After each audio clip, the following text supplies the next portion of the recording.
poor Big Bongo The Boys. series is taken by Clarity Black. And that was Risen Unstoppable for the night. Hey everybody, and welcome back to the Risen Recap. Today we're looking towards Risen Unstoppable, and the stream started off with a bang, Quicksand asleep. It's the first game of Unstoppable Risen Premade. Come on, get up, But I gotta say, he was smooth once he rolled into it. And our first series was Big Bongo Boys playing up against Clarity Black. For the first 20 minutes of the game, it was a bit of fighting in the top lane, but not much happened besides that. Oh, but the engage coming out from Sejuani, but it's trading back, and Maokai actually regenerated a lot more health than I would expected there. For Boxer Squirrel, just really those kind of impacts making a huge difference in the gold. Yeah, and I don't know whether I want to call them Triple B, BBB, or Big Bongo Boys, because they're not all same solos.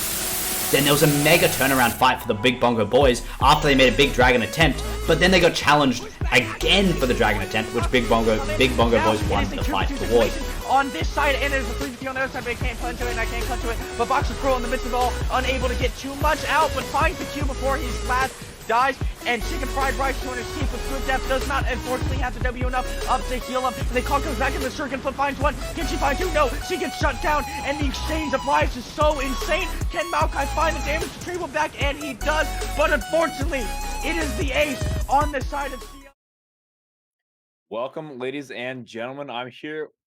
We're here with Risen Premade Rampage. We are in week 4. Ladies and gentlemen, I'm PhD, joined by Laham and Crims. Gentlemen, how are we doing on this fine Saturday afternoon? Right. It's Saturday. That means it's Lamb and Crims time, baby. And PhD, of course. We can't be without our all-time favorite host, man. It's good to be back. Yeah, I mean, this is a good weekend. World's just started. We're got Risen as well. A lot of League of Legends going on. Who can hate that? Who can hate that? Nobody. You literally Absolutely can't nobody. hate that. It's impossible. Now, today for you guys, we got Last Sabbath versus Team Flame here. Now, we do have LS, which is Last Sabbath. They're 2-1 right now in the bracket, whereas Flame is 1-2. So Flame need to come away with a win today if they want to bring their chances up for making it into playoffs this week. Over through the whole bracket. And we also saw the LS won their game last week, but Flame lost last week. So do you guys think that LS coming off of that win, it changes their mood at all going into these games? I think in terms of just momentum, it definitely plays a big part, right? Both of these teams are pretty close, even though LS is ahead 2-1, and they're on the back of a win, like you just touched on as well. So they're going to feel good about that. But you could say that the same argument for Flame as well, right, Crims? They're on the back of a loss, so you want to correct that as quick as you can. Yeah, it's definitely gonna. The more you lose in a row, the more you lose confidence, and that's really what is that momentum factor. Is how confident you feel in your plays and your teammates, and that's where things can make it could either get worse or you could turn it around. So hopefully, had a good set of scrims and feeling pretty good this week. Absolutely. You want to come with a fresh mind. Yeah, scrim's another great thing. A lot can happen behind the scenes that we're not really aware of, but the teams are going to bring it out today. Speaking of what the teams are going to bring out today, the patch, we've seen champions like Hecarim be so dominant for such a long time now, and they nerfed him a little bit a couple days ago in 12-18. But in my opinion, it's not really enough to knock him out of the champ pool completely. What do you guys think about these Hecarim nerfs? I mean, Lamb's gonna be happy about that. He's still we've around. we've discussed that so many times, pretty much every single cast, right? It's like well, even we were talking about it before we went live here, and it's one of those visual nerfs where they say that we just nerfed the champion, so technically it can't be as good as what you guys are saying it, but we see it banned and picked every single game. So it really speaks for itself. A couple of other people fall into kind of that category. Even the only thing that I've not really seen is Sivir. Like Sivir's kind of fallen away from like the priority. I still think that champion's pretty good, but you've seen the rise of champions like Caitlyn. Caitlyn's been one where people want to play for that laning phase. They want to try and get the priority in the bot and play around the jungler. And dragons, so damn important. These objectives, Crims, they just go crazy for them. Yeah, I mean, look, the nerfs are small, but if you really think about it, the champions that really change things up are the early game champions. Caitlyn, Misfortune have been buffed, so that's why Sivir's kind of not here anymore. She gets wrecked by those champions. And Hecarim, look, they nerfed his damage a little bit, but if you build damage, he's still an excellent champion, so he's here to stay as long as you make a correct build, and that's all that's there to be said about those champions. I agree with you. It's you'll see him in worlds, and that's pretty much kind of you can tell what Riot wanted a little bit from these small nerfs and big buffs. And another character I want to touch on is Maokai just a little bit. He's been a bit of a flex pick, a pretty safe early pick for that blue side in terms of his, you can bring him top, you can bring him support jungle as well too. Primarily top, which I'm actually a big fan of. I'm a big Maokai player. I don't know about you guys, but I like to see Maokai a lot. But is there any, looking at the OPGGs, we saw that the sub today for Team Flame plays a lot of Caitlyn, so I think we might see some prio in the Caitlyn pick in the draft. Yeah, I'm seeing a lot of Caitlyn. I'm seeing a lot of Twitch. So interesting draft picks here. Twitch is certainly strong, but not a meta pick. Caitlyn is absolutely bonkers. Really should be banned picked every game. So I suspect we're gonna see that if it's left open. And just to kind of cast your mind back, like Maokai, I started playing that champion when I was watching the odd one. Everybody remembers that guy running Oh, around the yeah. jungle going crazy. The general, that's the throwback in itself. So it really is like a complete 180. It's almost a 360 for Maokai coming back into the meta. I think it's still a very underrated pick. It can be flex support and top, and of course you could probably play it jungle. I still think there's better junglers in the meta right now. So sticking to the solo lanes can definitely help you out a lot more with that. But the passive, just the healing that comes out from Maokai and the utility that this champion offers, it's pretty damn good. So in terms of priority, it should always be considered, in my opinion, right now.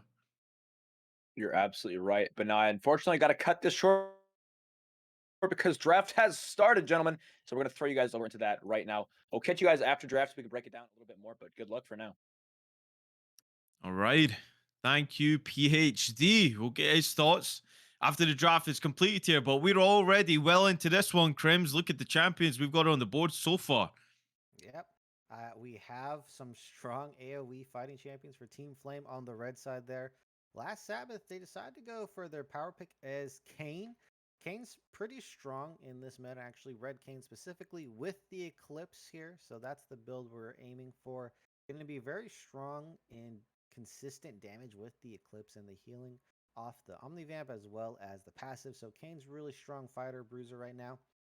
Certainly going to be doing well into Fiddle and Seraphine, but needs to be getting that version. What is it called? Transmutation. What is the phrase for that? Well, until he turns into Red Cane. I just call it red.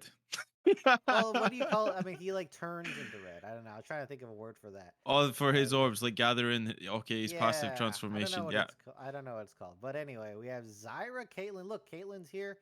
As I said, expect it to be picked if it's open every single time. That's how strong this champion is.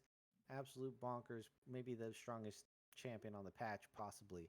As they're going to pair it with the Zyra. Zyra is very good anti-engage. So Fiddlestick's kind of getting countered a little bit, but I think they're just using it for a strong bottom pairing.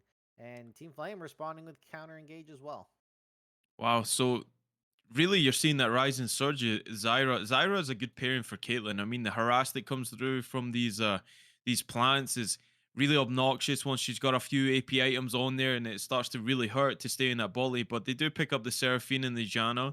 Should do pretty well into that pairing in terms of sustaining through the lane. That's if it's a Seraphine AP carry here, and it's not going to the mid lane. This champion can be flexed. And really, we were talking about priority. Crimson Seraphine is one of those champions that is definitely up there in ratings of like pick or ban. Yeah, Seraphine is an amazing champion with just the amount of healing and sustain and even damage that she's able to put out in the late game. In the mid game, she does really good with her ultimate as well. That charm can hit multiple opponents and turn around a team fight. So Seraphine very good at that. And if you're setting up a front to back, Seraphine's probably one of the best champions in the game for that. We'll see where she ends up going with the Janna. It'd be a very awkward lane, but I mean, they do want to counter the Zyra. They don't really want to fight fire with fire with Zyra Caitlyn. You're just never going to win that. So they're gonna slap a Jinx. That makes a lot more sense with the Janna. They're going to try to outscale this Caitlyn and try to pick a fight in the mid to late game. Well, they just answered their question with the Jinx coming through. Again, can be that hyper carry that you can also rely on. Jinx, once you got a few kills, a couple of items on her, she can start to take over the game. definitely have the tools to deal with that though. Locking her up with the Zyra, of course, the Caitlyn will still be. I still think it's a little bit more range on the Caitlyn in terms of the rockets that come through from Jinx. I still think that Caitlyn is the longest range AD carry in the game. Correct me if I'm wrong. But we see Zoe locked in there. Now, Zoe is, let me just bring up my little notes. I done my homework, baby. Let's see real quick. So, Zoe is for Yodeler in the mid lane. And this is a champion that this guy definitely knows how to play. And that might be worrisome. Definitely a strong champion if you know how to play, get a lead early. I've played with Zoe before on my team, and it's a very, very nice pick to have for your mid laner. Get those leads and then become extremely oppressive here. I mean, if we see Caitlyn, Zoe, these are oppressive champions. The siege will be insane if they get the lead.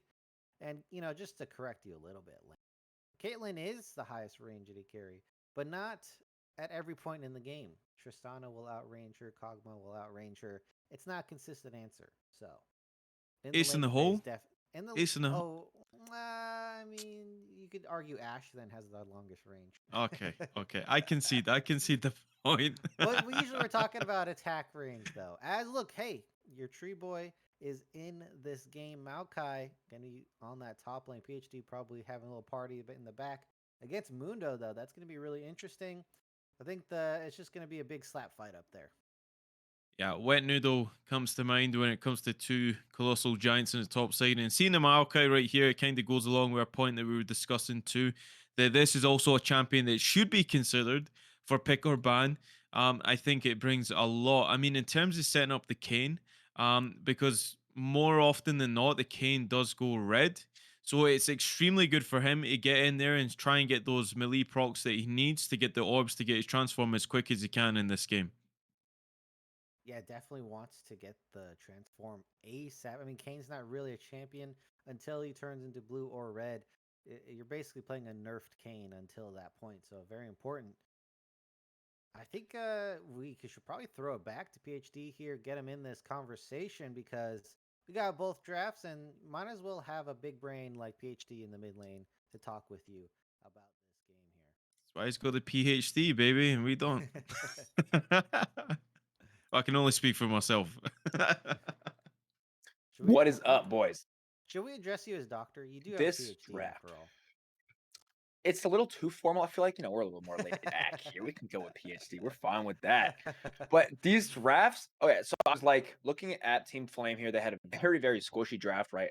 And then they picked Mundo, which is fine. You do want to see more of a front line. So, like, they have that front to back line. Clearly, they want that Jinx to be their main gear turning in these team fights, dishing out all that damage. But Yeah, I gotta Fiddlesticks is say, I going to be a like big Sabbath's chunk as damage. well. Yeah, Fiddlesticks is going to Okay. be a big chunk as damage as well.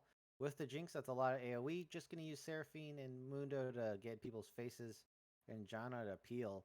That being said, it is a weird comp from last Sabbath. They do need to get the early leads to win here. But, I mean, they have Maokai. That's an OP pick. They have Caitlyn. That's an OP pick. I think we're just going to see the power of the OPs here. And if they get that early lead, they should be really set to take over the game. I think with the mid lane matchup's going to be pretty important too. Uh, the Zoe, really interested to see how this performs. Really much a skilled champion.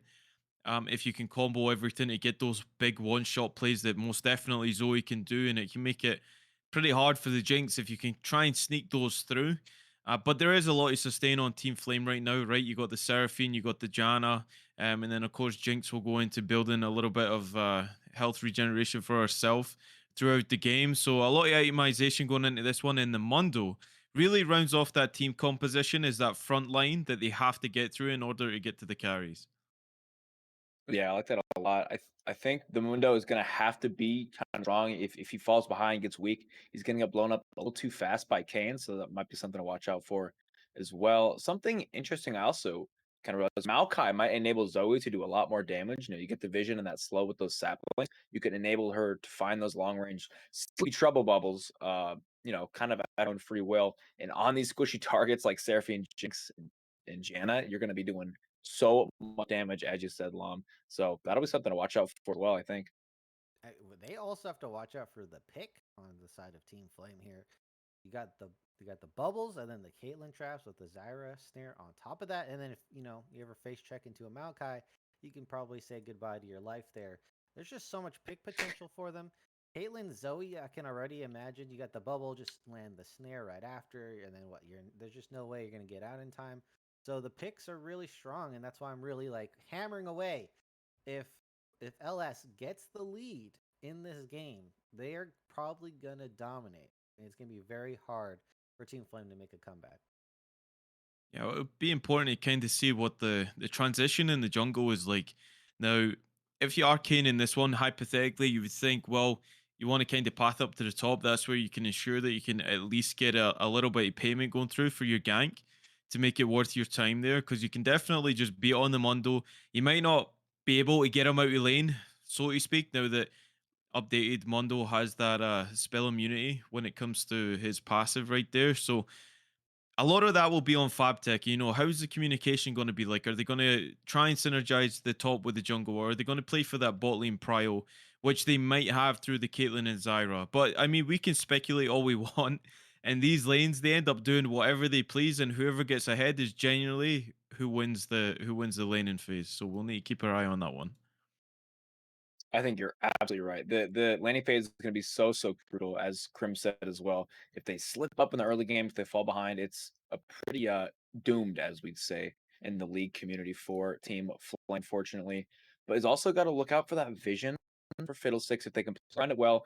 I mean, all it really takes is one good Fiddlesticks ult to get your team back in the game, right? You run in there with the Jinx getting excited too, and the Seraphine ult. Woo! That's some damage coming through. So like we're gonna see maybe some explosive team fights too, going crazy in the late game. I hope this game goes late. Personally, I like these high stakes fights towards that 40-minute mark, maybe even 30 in some cases. But I think we're looking forward to a really good game here. Yeah, this is going to be pretty exciting. Either Team Flame, they got to hold on strong. It's going to be really on them. I mean, they could definitely make some outplays on the top side of the map. I think the Fiddlesticks, Seraphine, Mundo. I mean, once they hit level 6, that's really when they can start making plays. And so, like, when the Rift Herald comes up, when the second Dragon's around, does Team Flame, either go even or make a really sick outplay? That's going to be really exciting to watch for. I mean, if Fiddlesticks is ever unnoticed, unseen, and makes a really good ultimate, then that's going to be some exciting gameplay. And Orkazo is going to have a really good game if that's the case. You're absolutely right. And with that, ladies and gentlemen, that's all from the Analyst Desk today. We are going to go to a quick break, but then don't you worry, you'll be in wonderful hands with Chris and Lom into this game 1. I'll see you guys soon. To the Risen recap. Today we're looking towards Risen Unstoppable, and the stream started off with a bang. Quicksand asleep. It's the first game of Unstoppable Risen Premade. Come on, get up. But I gotta say, he was smooth once he rolled into it. And our first series was Big Bongo Boys playing up against Clarity Black. For the first 20 minutes of the game, it was a bit of fighting in the top lane, but not much happened besides that. Oh, but the engage coming out from Sejuani, but it's trading back, and Maokai actually regenerated a lot more health than I would expected there. For Boxer Squirrel, just really those kind of impacts making a huge difference in the gold. Yeah, and I don't know whether I want to call them Triple B, BBB, or Big Bongo Boys, because they're not all same solos.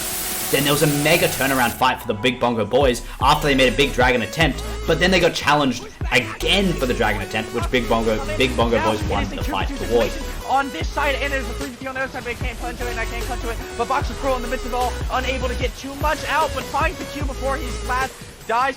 And Chicken Fried Rice 200 team with Swift Depth does not unfortunately have the W enough up to heal him. And they call comes back in the circuit, but finds one. Can she find 2? No, she gets shut down, and the exchange of lives is so insane. Can Maokai find the damage to Treble back? And he does, but unfortunately, it is the ace on the side of CLB that allows them to get this dragon. Much later in the game, Big Bongo Boys chased Akali down in the bot lane, meaning that Clarity Black had so much freedom to take that first Baron, and from that Baron, they spiraled away from a teamfight and took the victory.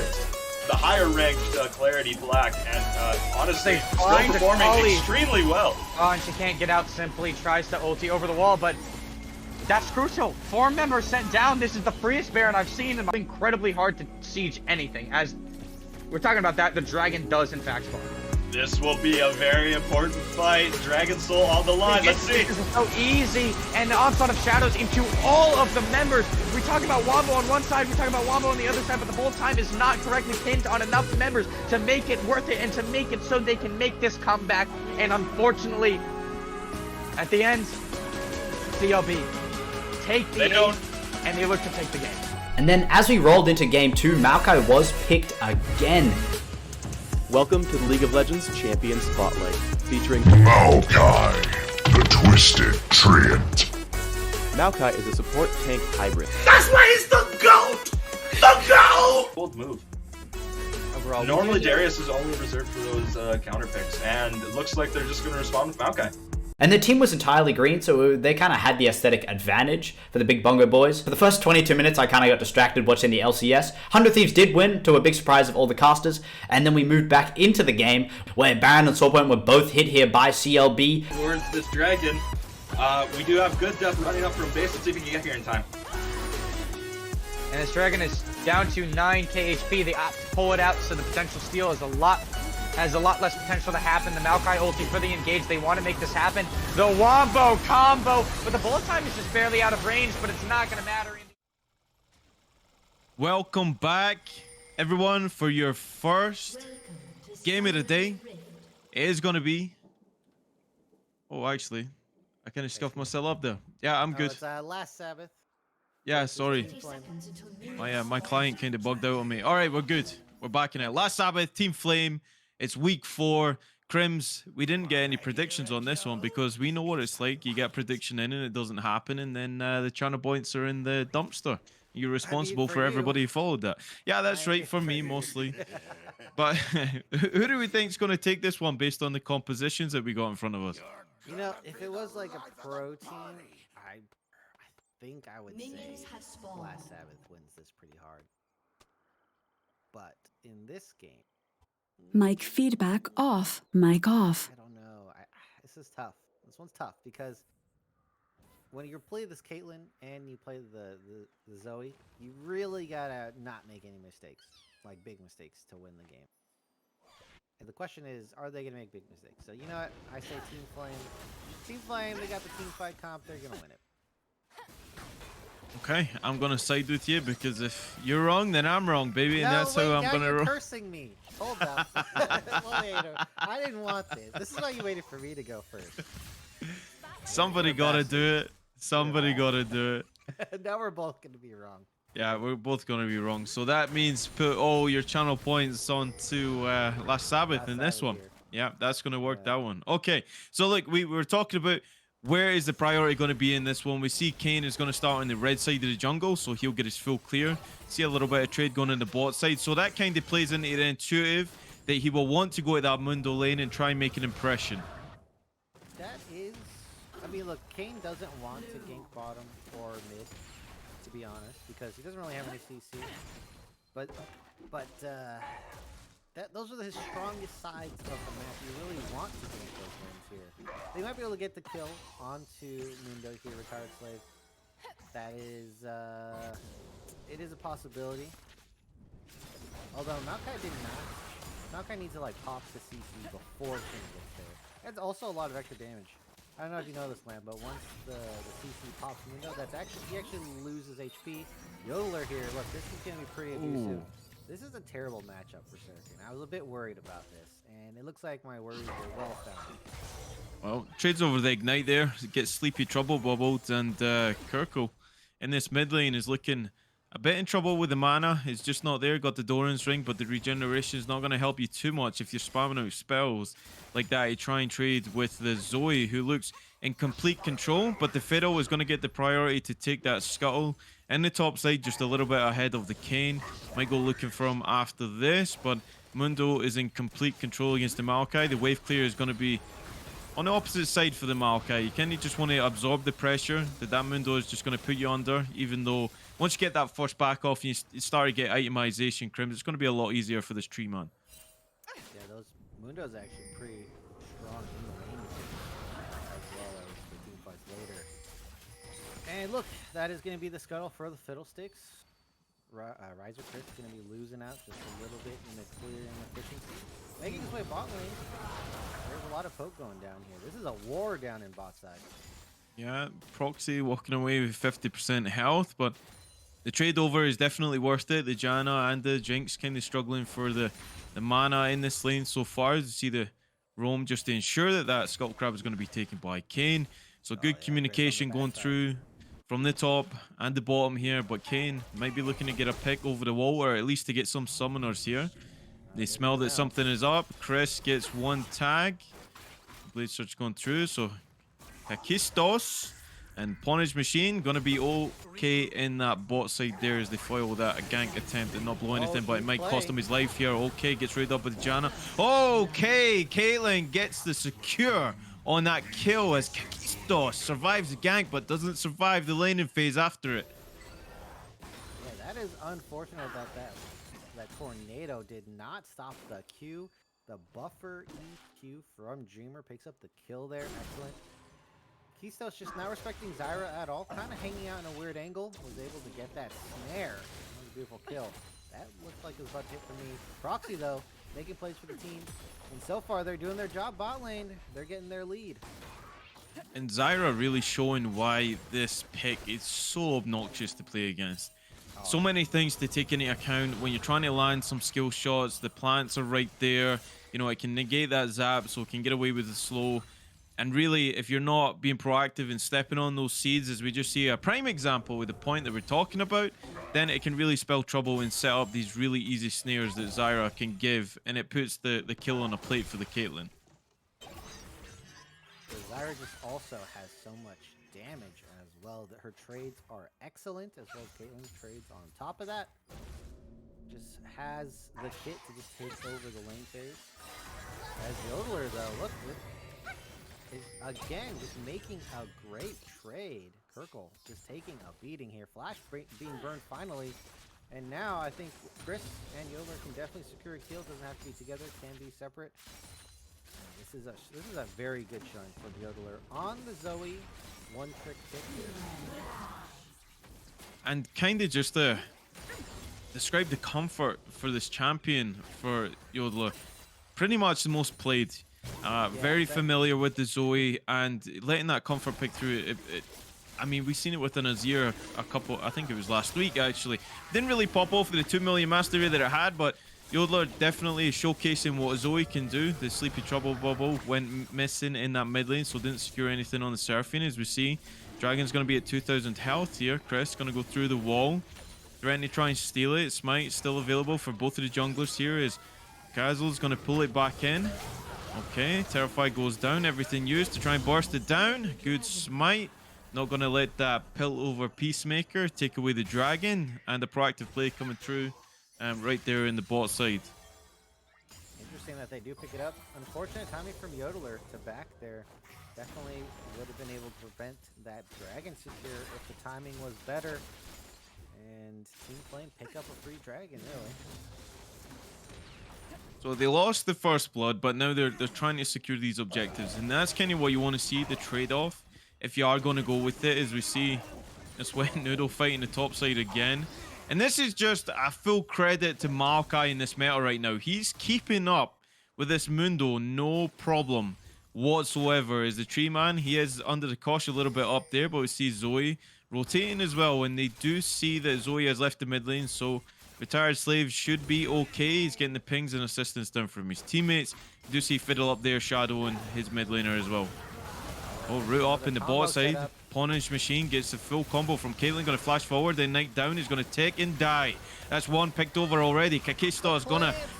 Oh, we're seeing it up in the top side as well. There goes the cross show from Fiddle. Encore goes through onto Fabtech. Maokai goes low. He goes down. They'll trade it over. Fiddle will fall as well. As see maximum dosage going to be popped by Retired Slave to try and get the movement speed. Yodeler going to be out of there. Paddle Star, is it there to land? No, it actually connects onto Shelly. Josie okay, and then head back and reset right there. Team fights all over the map here, and ultimately LS is the one who's walking away smiling. Go, a bit of extended fight. Chris going to Kirkle. No summoners on the Seraphine, gets picked off. Good play coming through from Kane. And again, they extend the lead going through his last Sabbath. are looking to pick off. This Mundo as well is retired. Might be retired after this one. We'll see how this goes. Kane's going to delay the wave from crashing and equaling out of the turret. Yodeler's going to push that one in. Here we go. Who's going to take the dive first? The Sleepy Trouble Bubble lands, but there's that spell immune coming through, and now there's nothing to protect the Mundo from devastation. As Chris picks up that one in the top side, we're seeing additional support coming through from Fiddle, but the fight's already done and the top laner's already dead. Man, Lamb, I really should have went with who won the draft instead of, in my heart, who wins in the team fights. As it looks like LS, as predicted, picking up that early victories on the map. This is a 4K gold lead already. They're doing great. Strong in the bot side as well. I mean, that's going to be their premier winning matchup. Fabtech is just a bonus on top of that. Yeah, and we're seeing everybody come up here now. Fiddle was back, and Fabtech still has flash, has to use it really early. Caliber Net goes wide from Caitlyn, so no combination coming through. See Proxy wrapping around, trying to 1v2, misses the snare. Well wide in between the both of them. That's a spear in bowling if you are an enthusiast, but they're going to walk that one as we see just a neutral stance in the bot lane. And again, everybody's trying to get in that top side. Fiddle just walking away, and it looks like he's heading to the mid lane. Odler establishing lots of control in this mid lane. Can they keep it up? Oh, Kirko baiting this big time. Okay, here comes Okazo. They might be able to secure the Zoe. That's a good paddle start. Going to Kirko. The Ignite is burning. Seraphine will live as well as they pick off the mid laner. Good bounce back coming through from Flame. Yeah, Team Flame, they're actually doing all right on the top side. They're really going to need to stem the bleeding, though. Yeah, Fabtech sets it up on a plate for this Kane. Who's going to get the orbs here, and they might get the kill, and that is donated over to Chris in the jungle. 3-0-1 on the Kane, and he's doing so much work in that top side. And it should be pretty obvious too. And right there, you're seeing that his form is already complete 11 minutes into the game. Yeah, that is going to be huge. 11 minutes is not a bad time at all. Oh, another trap is going to land. Oh, Peacemaker. Root goes through. Overkill really from Proxy. Gets ultimate off on the Zyra to kill Janna. Kistos has to flash away from that one. Both summoners were down for the Jinx. Really interesting summoner choice coming through for this Jinx. It's going to be the Ghost opting for that over the heal. And it might have been worth saying that the heal might have helped you a little bit better in this lane. I think they should have considered a cleanse. Just look how many times they've been trapped and snared and no way out. Cleanse possibly could have saved that Janna a couple times here. And look, this bot situation, it's not going well at all. Okazo gonna try to change it up. He's been spotted out though. No Crow Storm available for, I think it's about 10 seconds here. About 15 seconds left on the Fiddle ultimate. It's actually less than that, less than 10. Okay, that's going to be up really shortly here. Perfect timing if you want to try and contest this dragon. So grouping up here might not be an option for LS in this one. They need to be wary of that Fiddle ult. It can definitely change the team fight with that one here, Crims, and you have to put respect on this champion. They're a little late to the party though on the side of LS. Team Flame already establishing some vision control, and even though they're behind, they have some really strong ultimates that can turn around a team fight. Just Fiddle and Seraphine with the Jinx rocket on top of that. That is definitely a game changer. So just because they're behind doesn't mean they're out just yet. I think they have at least one more good team fight in them before this game is going to be pretty much over, Lamb. And we do see that this gold lead, I mean, we're only 30 minutes into the game, but it's 5,000 for last Sabbath in this one. They are pushing the alternative in this one. They're just trying to beat them up all over the map here, and they're trying to sell for this dragon here. You can see the wards in the bot side. You see that root coming through from Proxy. It's so devastating once you get rooted up by that Zyra. It just seems for an eternity, and it can definitely set up the plays. But we'll see what happens here. They are rotating around this dragon. Fiddle was waiting in the brush. As you see Fabtech and Retired Slave going at it again. Maximum dosage. It's actually popped by the Mundo. He wanted a little bit more than the Maokai wanted to give. So that's going to be down. Okay, Crowstorm going to go through it as well. They might have just picked off the Zyra. Flash extended as well. Good pick off right there. Kirko might be in trouble. Has to extend the flash also. All might go through from Kane. Darken completed. Eclipse on there. Kane as well. He's strong.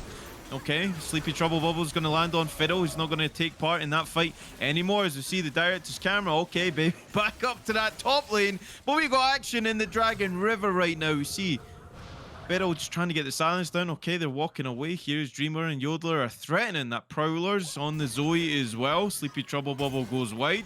And nobody wants to start up this dragon so far, Crims. Well, that is because there is a Zoe, and you will definitely get a lot of damage if you just try to do a dragon in the face of Zoe. Fortunately for the side Team Flame, Chris had to leave due to being chunked from that skirmish earlier, going for the kill on Kirkle.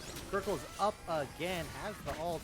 Definitely needs to make it here in time so they can pick up 2 dragons in a row. This is a bit risky though. Zoe finally in a good position. Yeah, Fiddle used the ultimate to actually pick off the Zyra, so it's not available. Oh, Dragon's gonna reset there as Howling Gale goes through. It's a proc of the Glacial, but no follow-up coming through on this one from Flame.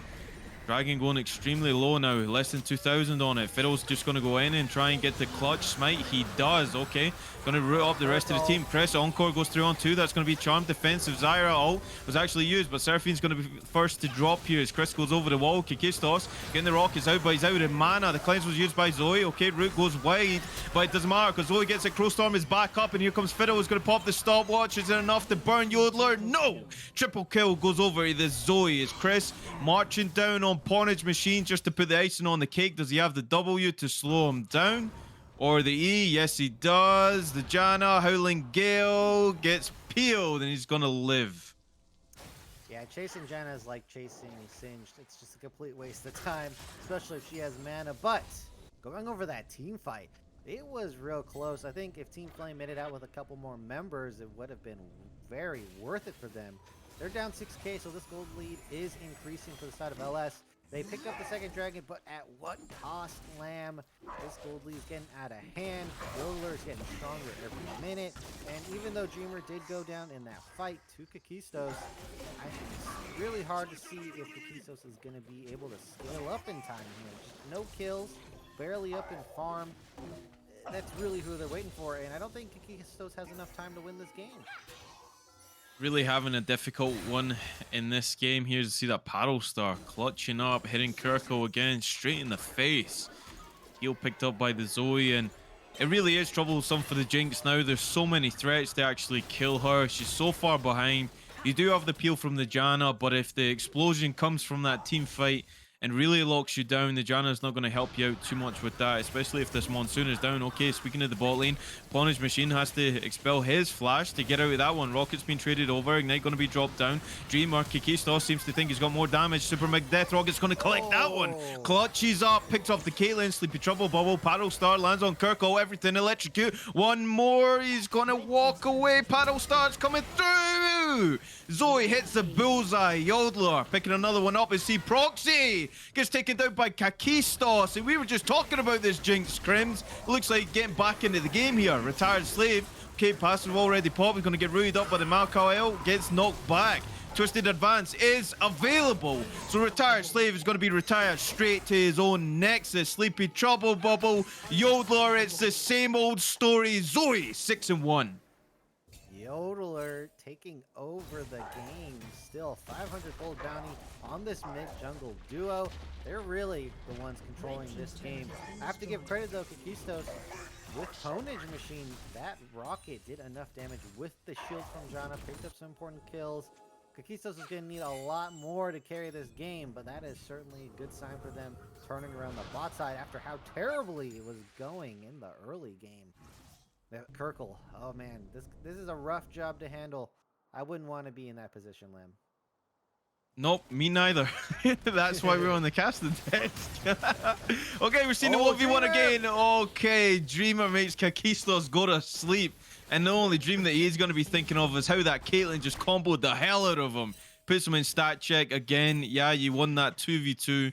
But the Caitlyn got the reset off. Gale Force finishes him off there. Lands everything straight in the face of Kikistos.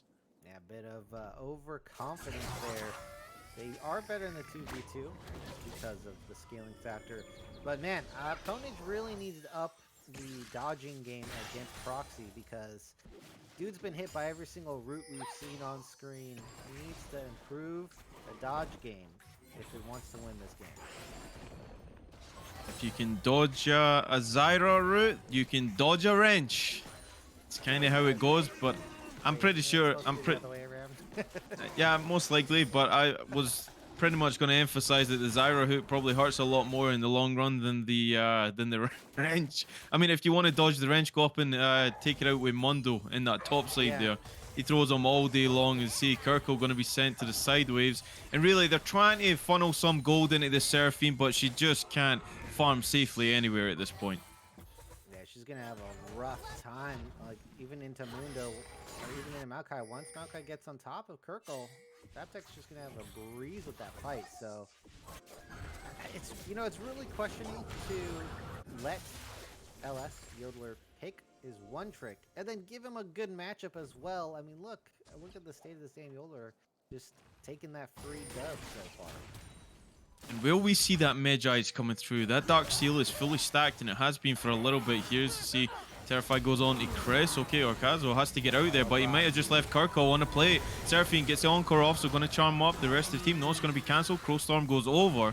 It's going to whiff completely as the disengage comes through from last Sabbath. They know their limits.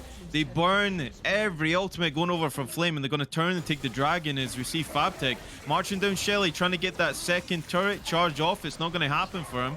But he might have given up his life for this, but his team is going to secure the Dragon. He's going to get tagged up by the Bone Skewer. Ultimate goes through from Fabtek. You try and delay it. Howling Gale. Put him on the plate. Okay, Twisted Advance. Look how beefy and sustainable this tree is. It is ridiculous. This is why we shouldn't chop down trees in real life, guys. You need to look after the environment, and right now you're seeing Fabtek just proving the point that they can last for an eternity. As we see another duel going into the bot side, Kakistos, just to be like #1 on the menu. He's a special all day long, and Kane's going to pick that one up. Flashes out, and they don't get anything back. Janna going low as well, as Ignite was dropped preemptively from Kirko, and it just feels like that flash is always on cooldown. Red team's turret has been destroyed. This game is starting to get blown wide open. Look at all these turrets. They're being knocked down. Caitlyn, excellent turret taking the champion, as well as the fight right after Dragon. Good response to the top side gank as well from LS. They're doing excellently this game, and it's going to be a worrying trend for Team Flame to think about going into game 2 as well. A lot to think about. I think the main thing is the Zoe. Why did we let that pick go over when we know that Yodeler is a Zoe player? And most of the time, if they are a Zoe player, you want to take that away, Crims. It's so hard to play into this champion. I have some bad news for you. I have some bad news. Do you know what the one trick of Chris's is? It seems to be on the tip of my tongue, but I don't. It's Kane. They let both their one tricks through. Okay, so homework is... Do you know what? We need some homework done here, guys. Okay, might see a fight here. Let's see how this one goes. Fabtek gets the stun off. Ultimate goes through as well. Zyra's going to be comboed with that. Everything to kill. Punish Machine and Orkazo as the Encore goes through, but it's just too little too late from Kirko to save his support and his junglers. They just fall, and they didn't even trade over anything for that. Maokai still well above 75% health after that little skirmish right there, and really you're seeing the power of this team fighting composition once they root all their ultimates together. Yeah, the tree does very well into magic damage. Barely got the scratch. Healing up. I mean, I think the problem is they sent Mundo. Mundo has a cleaver. Well, what's the weakness of tree? The Dragon Axe? We talking RuneScape here, baby? You need an axe. You need an axe to take down a tree. So wood cutting levels? Maybe get a lumberjack up there. I mean, that might do a lot better. I mean, Sion's got a lumberjack skin. Maybe that was the answer to this tree. That will probably do a lot better here. Oh, Yodeler. Oh, one shots the Fiddle. And we see Mundo going to get rooted up as well as Kakistos is on wave clearing duty, trying his best. Oh, Sleepy Trouble Bubble lands, but spell immune. Edmondo, Paddle Star not going to land there as he expels the flash. That wasn't his own. That was a stolen one. So Yodeler not giving over anything. Paddle Star just hurting a whole hell of a lot. And picked up the Medjai's 14 stacks on the Zoe right now. And with Baron that they secured oh so easily, this game should be over with that Baron buff. Should be able to push in every turret, no problem. I mean, they could probably win a 3v5 as they have been already. And now it's just a matter of time for these turrets to fall and the game to be over. They're doing it pretty quick on the side of LS here. This is as one-sided as you'll ever see. I mean, we have spoken about the gold lead pretty preemptively. I mean, it's 14,000. Wow. 14,000 gold lead at 24 minutes into the game. And I mean, we're seeing multiple items coming through on the side of LS in this one. And really, when you cast your eye over to Flame, they really are struggling in this one. And who do you try and funnel here, Crims? What is the answer to this onslaught? Has the game gotten away from them here? I mean, look, at this point, I don't even think Jinx has enough damage to kill FabTech in a reasonable amount of time. Definitely the star of their team was Kakistos, but look, that bot lane went terrible. Too late, way too late. And it went terrible without really very much introduction of the junglers. Like, the junglers haven't really done a whole lot other than be at the right place at the right time. For Crest in this one, Okazo had a few good ganks in the early game, but we're just getting out of that early game. They're pulling way too far out of their own base here.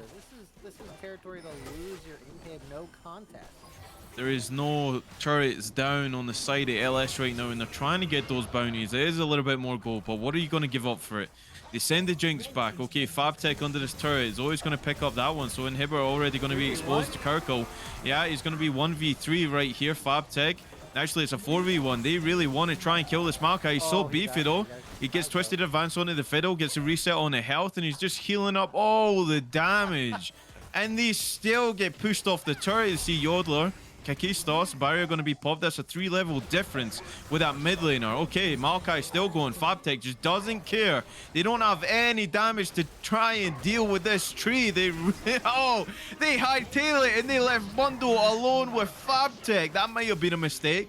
Maximum dosage pop, Twisted Advance. That's going to be on a really low cooldown right now. They have to go back. 2 inhibitors down, and they're just watching his retired slave goes down in vain as Seraphine and Janna just get the hell out of Dodge in that top lane. All right, I know exactly what to call that situation. That just happened. Tell me you're trying to open mid without telling me you're trying to open mid. That's what happened. That's a thing in North America? What? Oh my. Oh, no one listens, but it is. That was a coordinated, organized effort to open mid. Oh my god. This is coordinated as well. Twisted Advance on the Punish Machine. Encore goes through, only tags him up. Maokai just 1v9, and the Monsoon comes out, but it's not enough to save the rest of the team. Kane goes in, gets multiple damage. Caitlyn's going to get credited with one of those kills. To see Kakistos doing his best on these rockets, but the crit is just not there. Ultimate goes through, Crowstorm through for Fiddlesticks. He goes down. Zoe just too much damage in this one as we see Mundo respawn, hit the ult instantly, trying to get a kill back, goes to sleep. Gets the immunity coming through. The laser's going to help out with that plant. That's what you should have been doing in the bot side right there. Look at he's trying to heal up.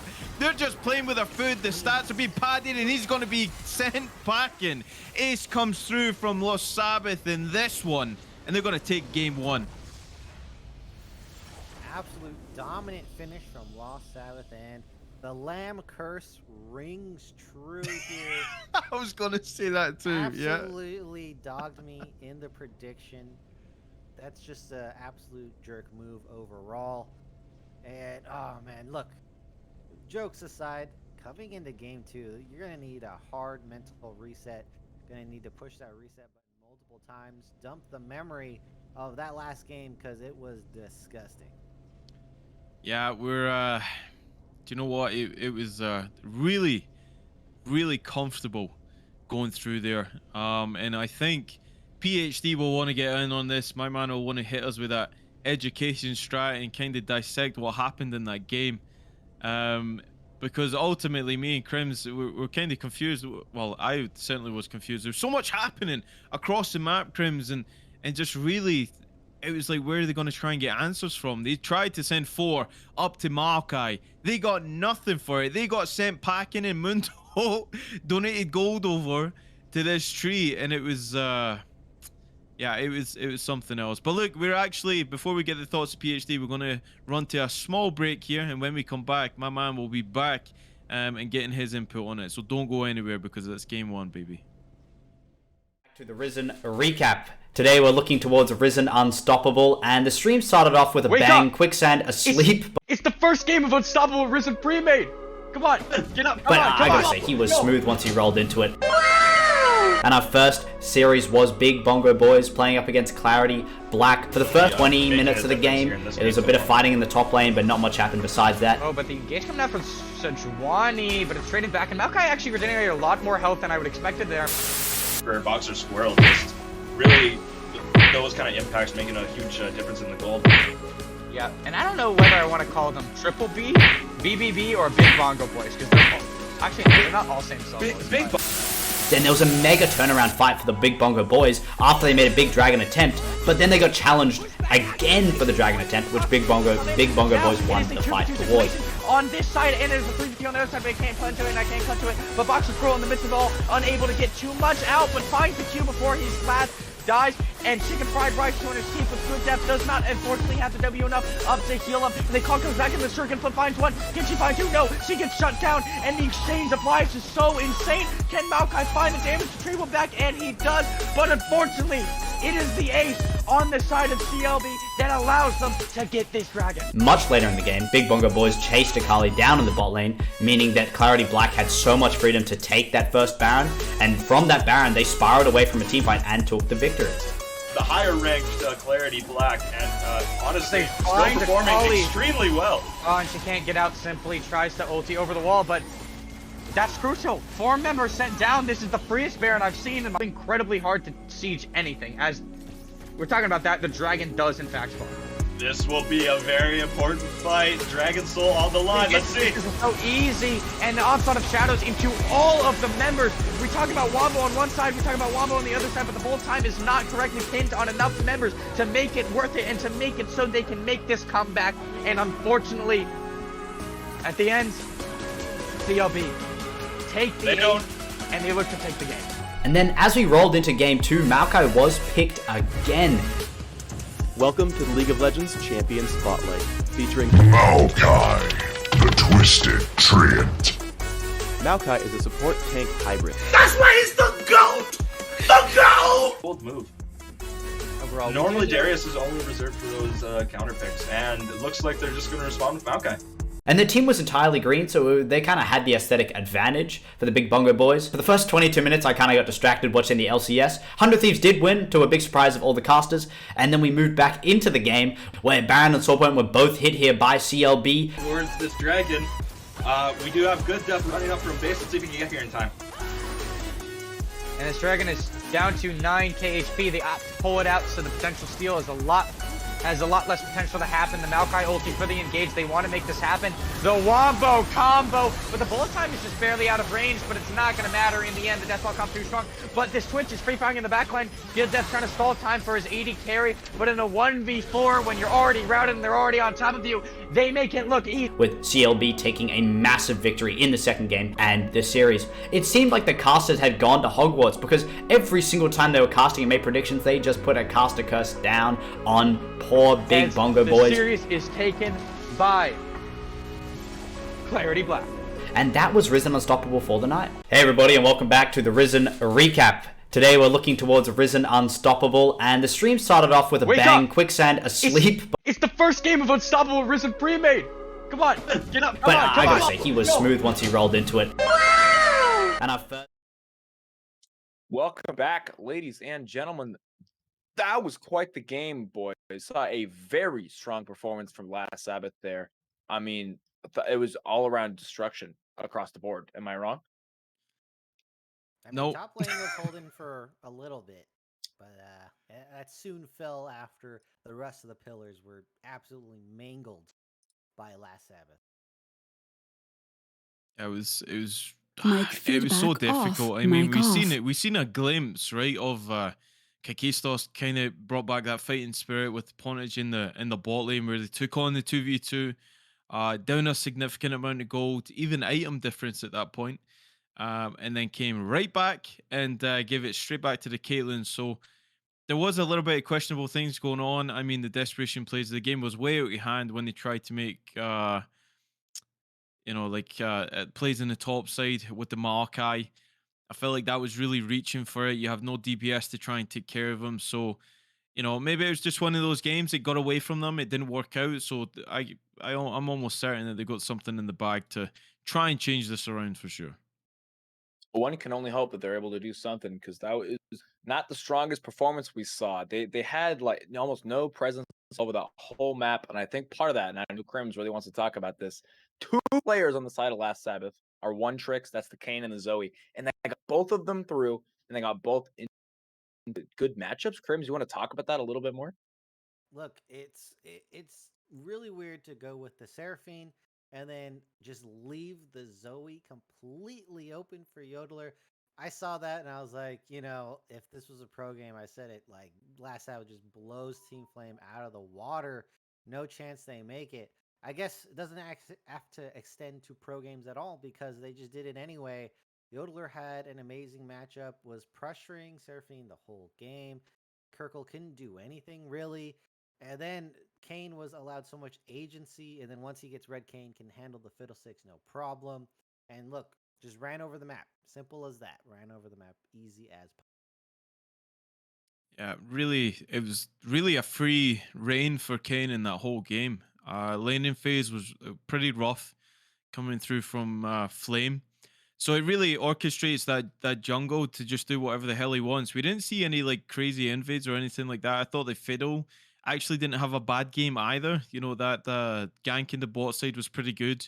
I thought that the ults were definitely there. I think the team just didn't play around them. So whether or not that was down to communication or people were just feeling the tilt because you got a tree running at you and taking on 1v4 while you're sending the jinx back and everything. Like it just got to a little bit of a mess. So, get a little bit more organized, and I'm sure those guys will definitely have an answer for it, like it says, and hopefully, because you really want to put on a show, and that was a crazy gold lead, like 23 minutes. Like we were talking about, like 14,000 gold, and that's monumental. So severe things went wrong for them in that early game, unfortunately. Yeah, severe might even be an understatement. That was just you really can't come back from a depth like that. But that's enough about last game. This next game, I think they obviously Flame have to change something up. They have chosen red side again, so they don't have the blue one prio pick. Not that last Sabbath really used it that well. They pick came with it, so not a huge prio pick, but did snag a one trick. What do you guys think? We talked about the bans a little bit, getting those one tricks out of the way. What do you guys think Flame has to do in order to switch up these bans, switch up the draft? Well, definitely make sure that if you're going to let them pick their one trick, make sure it's a counter matchup or pick a champion that is their counter before you let them pick their one trick. That way it prevents them from picking it and or you get a really good matchup yourself and then play around with that because the problem is they lost so much pressure everywhere on the map. And then it made it really hard for Okazo to make effective ultimates. You could see at first was getting some good ones going, but the power vacuum in mid and bottom just made it too difficult for Fiddlesticks to get anything done. And then they were having a difficult time. So they really need to up the laning factor for themselves here. Make sure they get good matchups. I think just don't get draft diff as hard as last game. Let's just say that. Don't give over those comfort picks. I mean, the Zoe and Kane is pretty obvious, like when you look at it. And I think if you're giving something over like that, Crim's already touched on it. You have to have an answer for it, right? You can't give them a free lane. You're really seeing what Zoe can do with the lead, just pressure the hell out of everything and shadow the Kane everywhere that Kane went. So it was a case where how not only do you have the Markai, not only do you have the bot lane, but now you have two one tricks who are running around just causing chaos for everybody in that game, and there's nothing that you can do about it because individually as champions you have no answer for them. So put a little bit more thought into it. Don't give those over. If the Zoe goes over, me and Crims may as well just hit the high road because we already know the result that's going to happen here. So have an answer for it or ban it away. It's simple. I couldn't agree more. That Zoe was such a dominant performance. I mean, it wasn't, you barely ever saw her miss the paddle star. The bubbles were everywhere. Not even necessarily hitting the champions, but blocking off the main zoning entryways, like into that dragon pit when they managed to claim their first dragon. That is something I think Team Flame did well. They managed to pick up those two first dragons. They played for it, but then it slipped away from as that gold lead grew a little bit more. Hopefully, if they can switch up the draft a little bit, get the actual, you know, early game going, it can go a lot better for them. But that is going to be it for now. And we're heading into draft. Hopefully they can get something going a little bit better. Boys, take it away, and I'll see you right after. All right, thank you, PhD. And as you can see here, last Sabbath still on the blue side, Lamb. Team Flame taking up red. And look at this, bot lane picks already secured. Seraphine is a flex though, so we don't know about that just yet.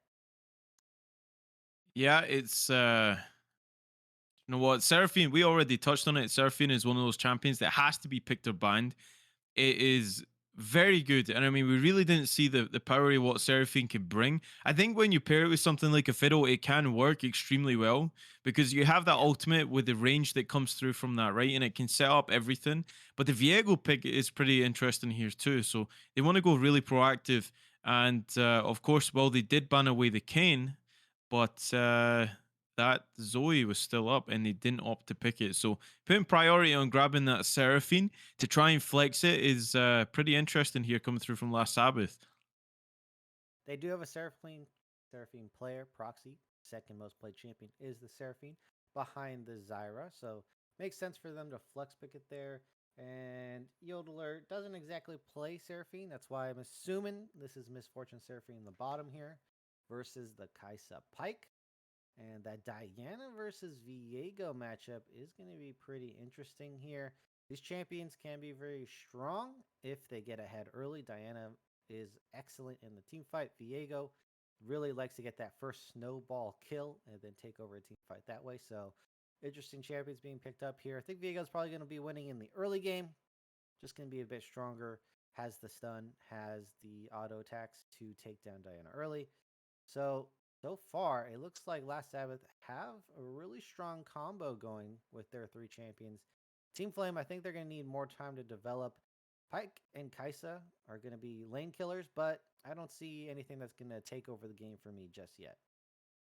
And just to touch on taking over the game, Pike definitely gives you that option in these team fights. We have two resetting champions actually going into this one. So Viego against the Pike. Who can get the the resets off better? But I think Pike is actually a good answer to Viego. Most of the time that Viego gets into that transition phase, he's low enough that you can get that execute on him. So a lot of that is micro when these team fights come around, and we'll definitely be paying attention to that. But Kaiser coming through from Team Flame here against MF, and it's actually going to be Nautilus. So I like the Nautilus pick here. Nautilus, that hard engage gets you the guaranteed all in or nothing kind of thing, and I think that's what Team Flame wants to do in this game. Okay, now Pike is going mid. This is a bit weird. I thought Pike would make sense as Seraphine. Pike and Nautilus, both hook champions, have a similar thing.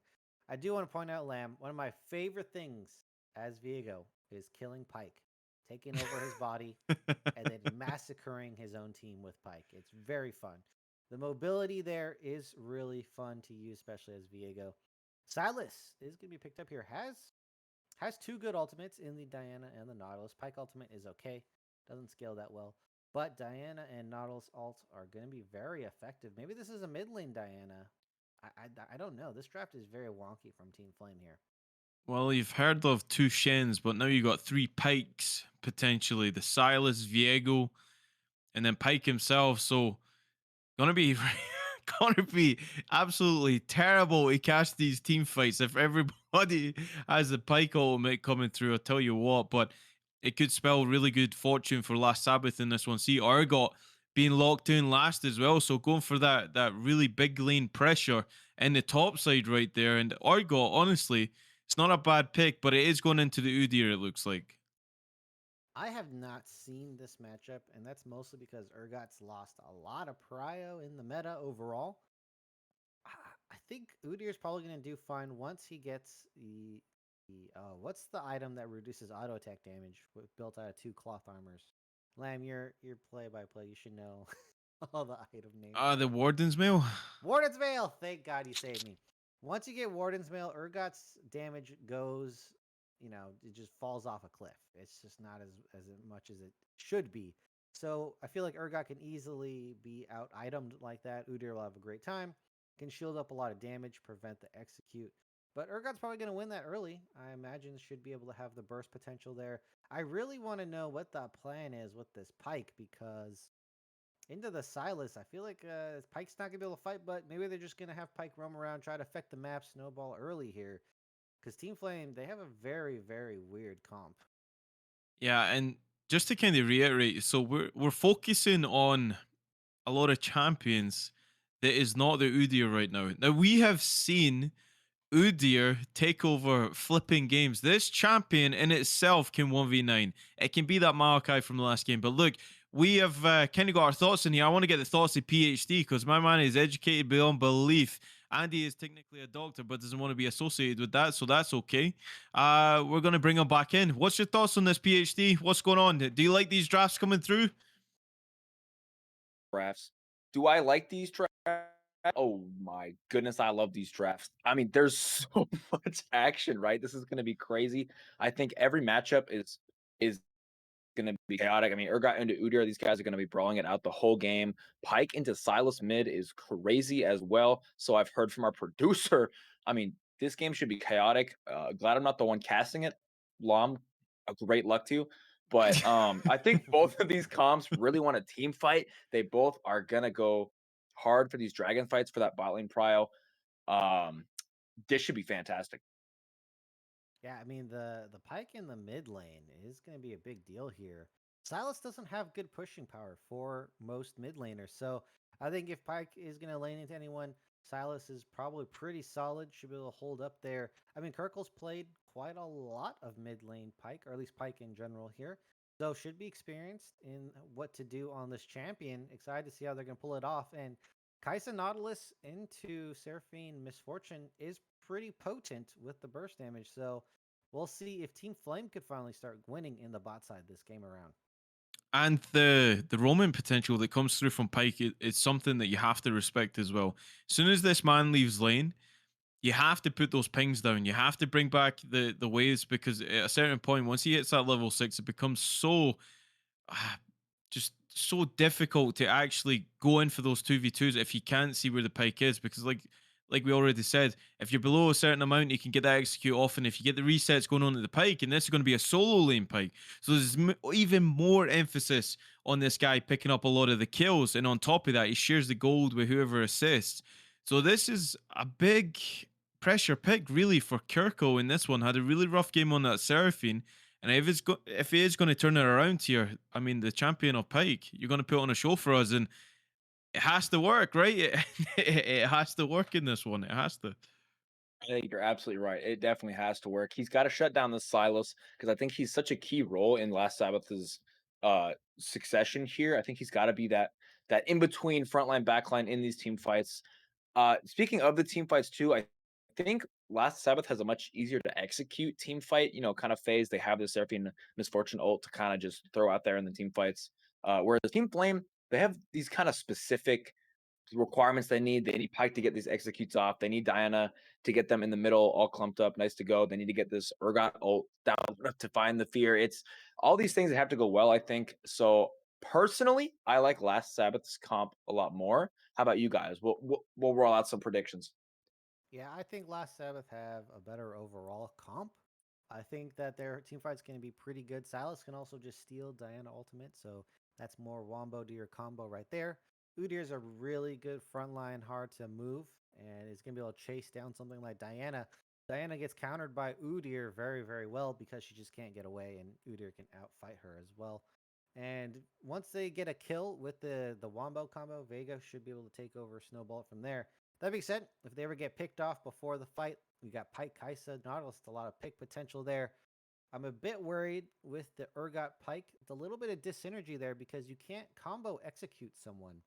That is not a possibility for them. So I feel like they lose out a little bit on that synergy. And then they have to play the pick style, which is always, as you're saying here, PhD, the harder strategy to go with. I think as well, if they win lane, this can be extremely interesting how they transition into these team fights. Now, with someone like Orgot, you definitely have the potential to synergize with Diana, get the picks off. You have that execute on the Orgot. There's executes everywhere. Look across the board here. But you're kind of right in saying when you kind of look at the Kaiser Nautilus against MF and Seraphine, MF and Seraphine going to feel really good about that. If you can dodge that hook coming through from Ponage, then really it's just, hitting that damage onto Nautilus, chunking him out, and then all of a sudden he's not doing a whole lot in that 2v2 anymore, and it kind of leaves Kaiser on an island. But this Nautilus definitely has the tools available to try and take over that bot lane and try and make it easy as he can for Kaiser. So do you know what? I'm going to throw a spanner in the works. I'll hit it with a Team Flame. I think Flame's going to bring this one back. I think that Argot is going to be massive. I think that Diana is going to have a lot of influence on that Udyr as well. So let's hope. And I want to see the Pike pop off for sure. I think it's a brave picking. Kirkle should bounce back here. I like that. It definitely is a Pike game. I also like that we're a little bit split here. We got some Last Sabbath gamers. We got some Team Flame gamers. And with that, ladies and gentlemen, those are our predictions. You heard them here first, and we will go to a short break, and you'll be right into game with Lamb and Crims once again in Mic fantastic feedback hands. on. We'll catch you Mic guys on. into the game. Good luck, gentlemen. To the Risen recap. Today we're looking towards Risen Unstoppable, and the stream started off with a Wake bang. up! Quicksand asleep. It's the first game of Unstoppable Risen Premade. Come on, get up. But I gotta say, he was smooth once he rolled into it. And our first series was Big Bongo Boys playing up against Clarity Black. For the first 20 minutes of the game, it was a bit of fighting in the top lane, but not much happened besides that. Oh, but the engage coming out from Sejuani, but it's trading back, and Maokai actually regenerated a lot more health than I would expected there. For Boxer Squirrel, just really those kind of impacts making a huge difference in the gold. Yeah, and I don't know whether I want to call them Triple B, BBB, or Big Bongo Boys, because they're not all same solos. Then there was a mega turnaround fight for the Big Bongo Boys after they made a big dragon attempt, but then they got challenged again for the dragon attempt, which Big Bongo Boys won the fight towards. On this side, and there's a 3v3 on the other side, but I can't punch to it, and I can't cut to it. But Boxer Pro in the midst of it all, unable to get too much out, but finds the Q before he's last. Dies, and Chicken Fried Rice to escape with good depth does not unfortunately have the W enough up to heal him, and the call comes back in the circuit, but finds one. Can she find two? No, she gets shut down, and the exchange of lives is so insane. Can Maokai find the damage to retrieval back? And he does, but unfortunately, it is the ace on the side of CLB that allows them to get this dragon. Much later in the game, Big Bongo Boys chased Akali down in the bot lane, meaning that Clarity Black had so much freedom to take that first Baron, and from that Baron, they spiraled away from a teamfight and took the victory. The higher ranked Clarity Black, and honestly, still find performing Akali. extremely well. Oh, and she can't get out, simply tries to ulti over the wall, but that's crucial. 4 members sent down. This is the freest Baron I've seen, and it's incredibly hard to siege anything. As we're talking about that, the dragon does in fact spawn. This will be a very important fight. Dragon Soul on the line. Let's see. This is so easy, and the onslaught of shadows into all of the members. We talk about Wombo on one side, we talk about Wombo on the other side, but the whole time is not correctly pinned on enough members to make it worth it and to make it so they can make this comeback. And unfortunately, at the end, CLB take the lead, and they look to take the game. And then as we rolled into game 2, Maokai was picked again.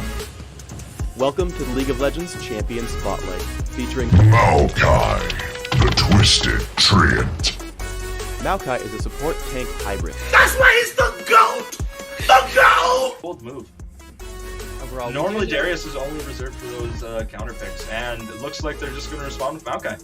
And the team was entirely green, so they kind of had the aesthetic advantage for the Big Bongo Boys. For the first 22 minutes, I kind of got distracted watching the LCS. 100 Thieves did win, to a big surprise of all the casters, and then we moved back into the game, where Baron and Soulpoint were both hit here by CLB. Towards this dragon, we do have good depth running up from base. Let's see if we can get here in time.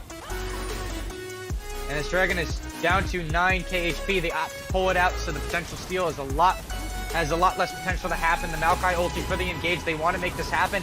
The Wombo. Welcome back, everyone, for game 2 between Last Sabbath and Team Flame. Here as we see an invade coming through from Flame. They're trying to change the way that this has been going for them here, Crims, and they're opting for this cheeky invade right here. But look at the pings going down. They know that something is fishy. Potentially the wraparound is going to come here, because we do see Chris is going to start in the top side. So they haven't seen the team, but they are making the pings here. Did they just know that they're making this invade? Hell no, they have no idea. They had no wards or anything. It would have to be on intuition alone. I have to blame Proxy. Didn't stay in the spot for the 5-point start. Minions have they're spawned. backing out though. Oh man, if they drop a ward in that one, they will see both of them. Oh, Okay, they Dreamer and didn't. Proxy cancel the back here. Hook. Oh. It didn't land. Why Ponage was not leading? I don't understand. I'm so confused. You always let Nautilus lead there. His team they blocked their own Nautilus with their bodies there. I don't understand. Just increasing the distance. Oh well, they do invade bot side here. I'm just upset. I'm pretty upset too. I mean, that feels really bad for a Nautilus, that your max range hook just doesn't land. And look, he's also running Glacial in this one as well. So you imagine if that landed, it would have spelled trouble for the AD carry in that position as well. So that cheeky invade doesn't come off. Team Flame heads back there. You see Viego. It's going to be starting in the top side, but Diana or Kazo is just going to invade here. We see some vertical jungle going on potentially here as we see Retired Slave gets the disdain. Ghost has to be popped by Fabtech, I believe that was. He's taking a lot of damage this early in the rain. Oh, Kakisto's bad trade on bot side as well. But look at the pathing from Orkazo. This is a prime setup for a level 3 gank on the Diana here. Chris is going to make a similar clear on the other side. And now Proxy and Dreamer have to be very careful here. Oh, Kakistos, less than 50% already in this lane, but still no level 2. But the wraparound's coming from Diana, level 2 actually achieved for the bot lane right now. Present Strike, okay, Lunar Rush is going to go on it as well, gets a hook, staggering blow is going to be on Dreamer. That's first blood going over the Kaiser. Exhaust going to be down on Proxy, which means there's not enough damage to actually trade over the jungler. They pick up 2 in that bot side. As you see Kirko has to go in Viz right there to try and get out of that one, and he does. The Viego gank does not go through there. So big. Preactive plates coming through. Retired Slave and Fabtech going at it as well. But ultimately, Team Flame is the one that comes out big with these early team fights. Yeah, didn't respect the invade at all right there. Should have been pulling. I mean, look, you know Diana's starting on the side. They didn't drop any wards, so didn't know that Orkazo was doing a full bot side clear. Chris doesn't also respond in the same manner, so no trade gank on the top side for Urgot either. So I gotta say, that's a big win for Team Flame. And Orkazo is just trying to hover here so that Kirko can actually get out of this lane. It's not going really well for the Pyke so far in this one, as we see Silas being shadowed by Chris right there, and both of the junglers having to get involved to try and stem the bleeding in certain aspects of the map right now. And Disdain goes down. Okay, he's going to root up Fabtech. Only has a Ghost available, and he's going to be forced out of lane as well. So winning the lane potentially wins the game for Team Flame here. Yeah, looks like Urgot just free to punish this Udyr. Has the TP. Decides to stick around, though. Could be a mistake, as Fabtech is hitting that recall button. Bot lane, though, the biggest factor that happened in the 4 minutes is that kill on Kakistos and assist, making their way to their first items here. I mean, look, that was really well executed level 3 gank from Orkazo. Definitely should be making a return visit, because look, Proxy, no sums, and Ponage Machine and Kakistos still have flash, so that's an angle to just solidify a win in this bot side here. Wind conditions certainly play a big part of that, and the junglers will have a say. Kazo on this Diana has definitely been the more active here. All we've seen really from the Viego is just that attempt in the mid lane. Kirko foiled it and managed to get out of that lane. So the Pyke gets back there, picks up that long sword, and an additional 2 pots. So going to feel a bit okay in that one as the dredge line goes through. It's going to miss coming through from Pawnage as well. And like you said, that engage is always there, and we see the Diana hovering in this bot side. Kirkle just playing extremely defensively here. Just going for the farm. Oh, here we go. Here's that hook. Oh, yeah. Dredge line lands, so he didn't even have to flash for that. Dreamer's going to expend the flash, so they don't even pick on the flashless support. They go all in for the MF, and they get it. Yeah, as well as Burning Dreamer's flash on top of that. A lot of good things happening on the bot side here. Oh, Kirkle. Oh, chains land. Okay, Barrier's going to help him out. Bone Scourge just going wide, and Yodeler definitely has Kirkle's number in this mid lane.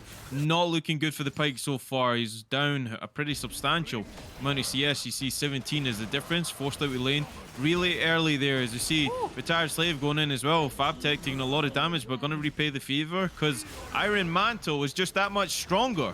Wingborn Storm and Urgot might be able to fall here, as we thought that was going the Urgot's way, but FabTech just says, wait a damn minute right here. See a root in the bot lane. Kakistos has to flash out with that one.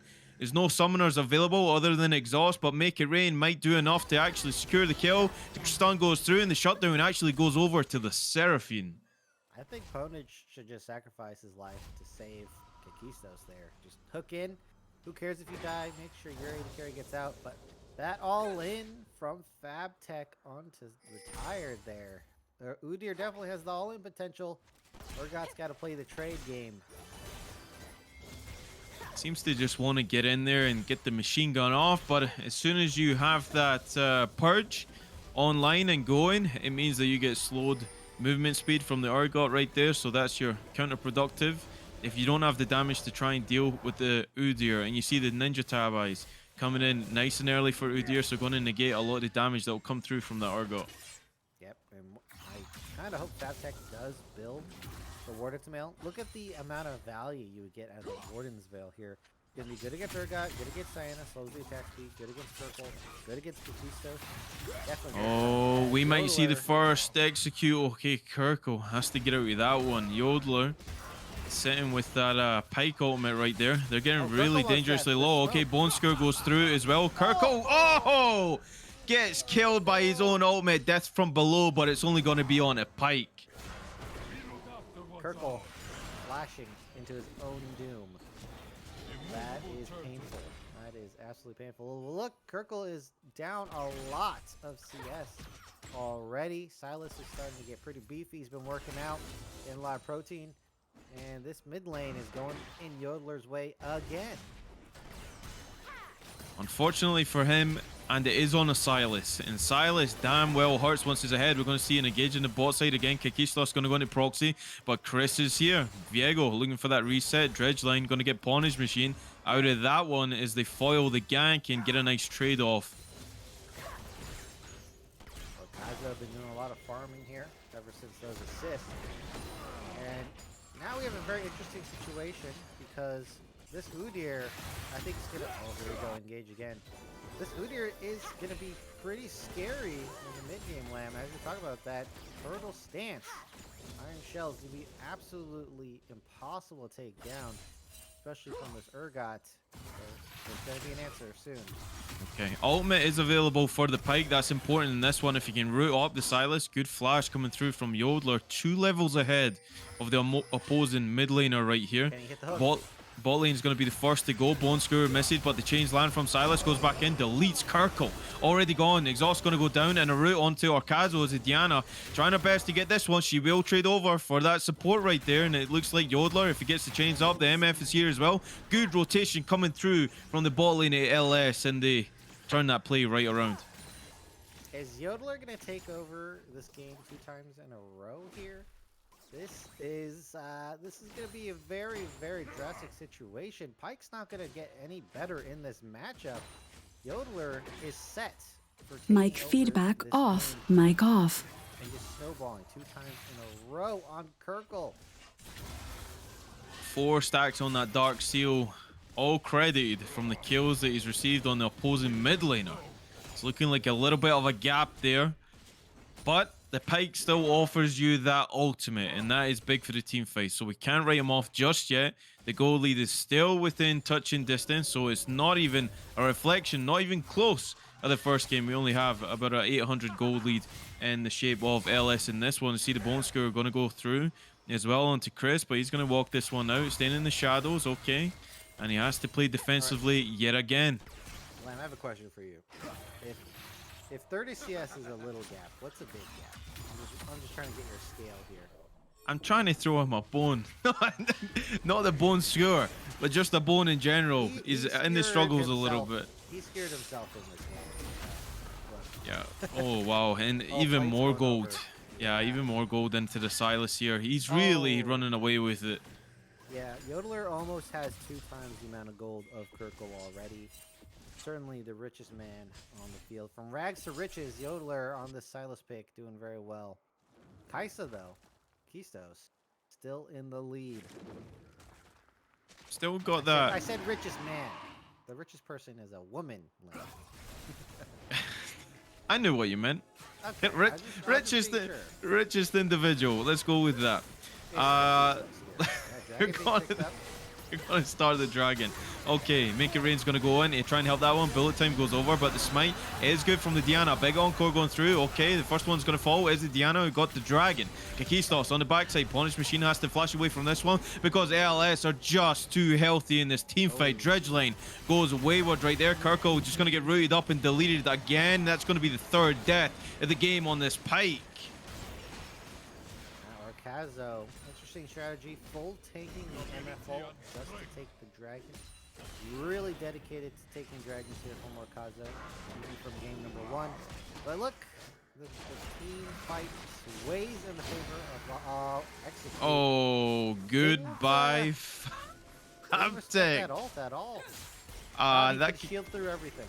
That kind of happened in the blink of an eye right there, but Iron Mantle was not enough to keep the Udyr from that one. So Retired Slave showing a little bit of fight back. Okay, goes in Fizz. Ownage Machine did not even try to hook that. As we have a back from Lost Sabbath here. Got a lot of gold to spend. Top lane keeping it spicy. Oh, we might see a fight here. Okay, Root goes down from Seraphine. Yodeler's here. Yeah, Yodeler. Who's he going to steal? He gets the change straight onto the Diana. Gets hooked back in. He's got the Nautilus ultimate right there. No depth charge available for the Nautilus, but it is for the Silas right here. And they're looking like they're just turning their attention. They split them up and they pick off the Nautilus for free. Yeah, that split up there was very deadly. And Yodeler is, I guess, the only person on the map that feels like making plays and is doing quite well. 5-0-1, 9 stacks on a Dark Seal already. This could be an early Mage Eyes. Well, they know he's there. Kakistos. Oh, crit goes down from MF. Re-engage. Okay, no moonfall. Yeah, there it's going to be. So Diana's going to blow up the MF first, but they might trade. The AD carry. Both kills going over the junglers here. Race set comes in from Chris. Okay, Kitty and Rain looks pretty good on the Viego. Wow, he does have a lot of damage. This one is looking for another reset. Orcazo going to live with a shield coming through, courtesy of Pawnage Machine. Gets the Dredgeline, but also takes that kill. As you can see, Kakistos can do damage, even if Chris is controlling that Kai'Sa there. So they have potential to win through this Kai'Sa. I just want to point that out. Game's not lost. It's not, the last 2 fights didn't go their way. They weren't really set up for them. But as you can see, they do have that damage potential. Yodeler walking around the circle. Oh, Kirkle gets the Bone Skewer away. Okay, they're going to drop onto Proxy here, so Yodeler has to make the decision to disengage from the Pike. Still has the death from below. Okay, Death Charge going to go down straight on the Proxy. They're going to get that reset right there, so Kirkle's on the board. Can he get the other reset? No, he's going to whiff that one. It wasn't even close. Yodeler has to get the flash to get out of that one. Goes across and we'll find Chris doing the jungle right there, so opts to back out. And ultimately, it's a good pick off from Team Flame here. Team Flame fighting back a little bit. Want to see more of that. Make some more good plays. Yodeler, wow, that's playing with fire here. Really low HP. Feels pretty confident. Can heal up with the Kingslayer. No healing reduction just yet for the side of Team Flame. They should really optimize for that very soon. Those chains just not enough to get onto Kirkle. There is both of these mid laners goes low, but Yodeler is definitely the more appeasing one. Still has that Kingslayer available, so that's always a risk. You want to try and trade over the kill, so you need to keep that in mind when you're dueling out with a Silas right here. And ultimately, Crims, we only got a 1,000 gold lead 50 minutes into the game. Team Flame really standing up in this one. Yeah, they're doing a lot better this time around, and I think it's just a better matchup. Gonna pick up an Udyr, flip him over, take a few turret shots on the way out. But as I was saying before I was rudely interrupted, the gold distribution is very, very good on the sides of both teams here. Kakistos, it's really Kakistos versus Yodeler here. Most of the gold is on these 2 members for both teams. Junglers are picking up an alright amount. And it's really Dreamer who's having a rough time this time around. Yeah, substituted in for this game. I should say, for the series today, and Dreamer find himself under a little bit of pressure right here. Who's going to tank the turret? It's going to be the knowledge depth charge. Everything goes down. Where did Dreamer go? He went on a cooldown, baby, because that dive worked like a charm. We see Kirkle going against Yodeler. That's going to be the Everfrost going down to root him up, and they're trading pretty evenly, even though this Silas is pretty far ahead here. Okay, gets out with that one. Chain's not going to land, and they're looking to start up the dragon here. So Team Flame win it in the bot side, and now they're looking to pick up that free objective. Oh, this is actually quite good for them. 3 dragons in a row. Gets them up from early and quick. Cloud Drake, not the best dragon in the world for winning the game, but that's going to be a good sign for them. 3 in a row at 16. That is solid. And now Kirkle just on wave clearing duty. The pike, like we said, it's always going to be helpful when he's got that execute attached to this champion, and really ultimately he's looking like a support pike more than anything here. As we see Udyr has to extend the ghost to get out of dodge in that one. Retired Slave certainly putting up a better fight in this one and showing that he can win those 1v1s if the jungler's not involved. Yeah, Fabtech has not completed any item besides boots, I guess. Oh, Kakistos might be in trouble. Herald goes down, so Shelly will grab that. Oh, that hook goes wide from Punish Machine. Good timing, otherwise Kakistos might have to use the flash there. Going to try and get the second charge off the second tier in the mid lane right here. Can they deny Shelly? Another one. It looks like she's getting stuck on the minions right there, so it was enough. Okazo, they're split here. Yodeler Chain's going to go wide here, but Retired Slave is here as well, gets the slow on. Bullet time's going to go down as well. There goes Yodeler. He's going to hit the stopwatch right there. Stay alive. Pike's going to be the first to fall. Silas going to go down. Retired Slave just going forward with that purge. It's right. Crest going to have to get away from that one. Dreamer just being run down by this big beefy Urgot from the top lane. And an excellent team fight right there around the mid lane. Should be able to pick up a turret. However, it was not an even fight, and that is why Fabtech was able to pick up this turret in trade. So it's going to even out the goal just a little bit, as we have ourselves a turret waiting to fall here. That is a lot of team fight power in this Nautilus and Callista Diana combo here. Sorry, quite potent in getting kills, land. And they're going to need to set that up for this next dragon coming in at 3 minutes. There's a lot of time in between, so they got to make sure that they make no mistakes in that meantime. That sole point is most definitely a win condition for Team Flame here. They've put themselves in a position where they should be able to claim it as they trade back the turret in the mid lane right there. So we see a bit more of an open map here, Crimson. We can see a little bit more disguised ganks coming through. The Diana has definitely been pretty good in this one. Been really impressed with Orcazo. Been split off a couple of times, but managed to hold it together all the same. And Chris has kind of been in the same boat. So really, it's about Kirkle just trying to funnel some CS here. So send the pike up to the top lane, and that's smart if you want to try and funnel some gold. Get a little bit more items onto that mid lane carry, and that execute will come in handy when it comes to this next team fight, which we should see in about 2 minutes here. Yeah, or the Kirkle, look at this farm recovery here. Managed to pick up 100 CS in this game after that horrible start. So credit to Kirkle. Was able to rein it in and recover from that early laning phase. Orcazo running right in. Yeah, level 11 Viego against the level 10 Diana. Who's more powerful? Okay, has to use the Heartbreaker to get out of it, even though Moonfall was used. So trade over right there. Kirkle looking for the execute. Gets it. Death from below. Going to land on the Chris here as Fabtech stunned up underneath the turret. Death charge actually went down from Pwnage Machine. Big play coming through from Team Flame. They collapse in the top and they pick up the jungler, and that's pretty big going into this dragon in about 1 minute 20 here. They definitely have priority over these rivers. I think it's kind of a mistake for Yodeler to be paired up against Retired. It's just not the great matchup for Silas, and Urgot can win the extended fight, so they're not putting Yodeler in a great spot to win this game. Really should be playing against Kirkle, playing against Kakistos. Make sure that Yodeler's getting that maximum effectiveness out of this champion here. Oh, interestingly enough, Kirkle did opt to go back to the top side. Urgot does have the teleport available, so this will be a shift change in clearing these waves. Retired Slave will end up picking the CS up here, and Kirkle will get the reset off as we see this dragon spawning in 40 seconds here. They're looking to try and get down there. They will be keeping those wards nice and deep. You see those just outside of the raptor pit right there. That's an important ward to get a flank maneuver on if you want to try and secure this dragon all the same. So they're doing the correct things here. Their macro game has been pretty damn good and on point so far, Crims.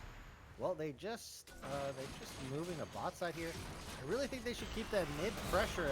If you're winning the game, you should pretty much control mid lane and always fight for the vision around that one. That side's way more important. It gives you better options and angles into the fight. They're just going to stack right on the pit, though. And now it's going to be up to Lost Sabbath to walk right in. They're got a flank on the backside. The Yodeler is in a good spot. Then they're not really cutting off chokes from the side of Team Flame. So both top laners actually have the teleport available. So Udyr will be down here as well if they opt to try and start up this dragon, which they pull the aggro. Right here is Chris. Just hiding in the wings, but Orkazo goes across with the Crescent Strike. Teleport's going to come through first from the Udyr. They're trying to burst this down. 5,000 health. It is left, though. It's going to reset here. Okay, Argot's going to come through. Encore lands on the bot lane. Bullet time is just going to go wide there. His Ponage is going to stay alive. Orkazo's going to get blown up on the backside on back of that. Viego's going to trade over his life as well as the Moonfall brings several in. Yodeler goes forward, going to go golden and stay alive. Retired Slave going to get picked off because he was in at the middle of nowhere. In that team fight, we see the Silas pick up the triple and they will delay the soul as LS come out on top after that team fight. I was a bit worried the combo didn't get them that instant kill. Orkazo just goes way too deep, doesn't play with the team, ends up in a 4v1 and falls first before Yodeler, and the team fight turns around.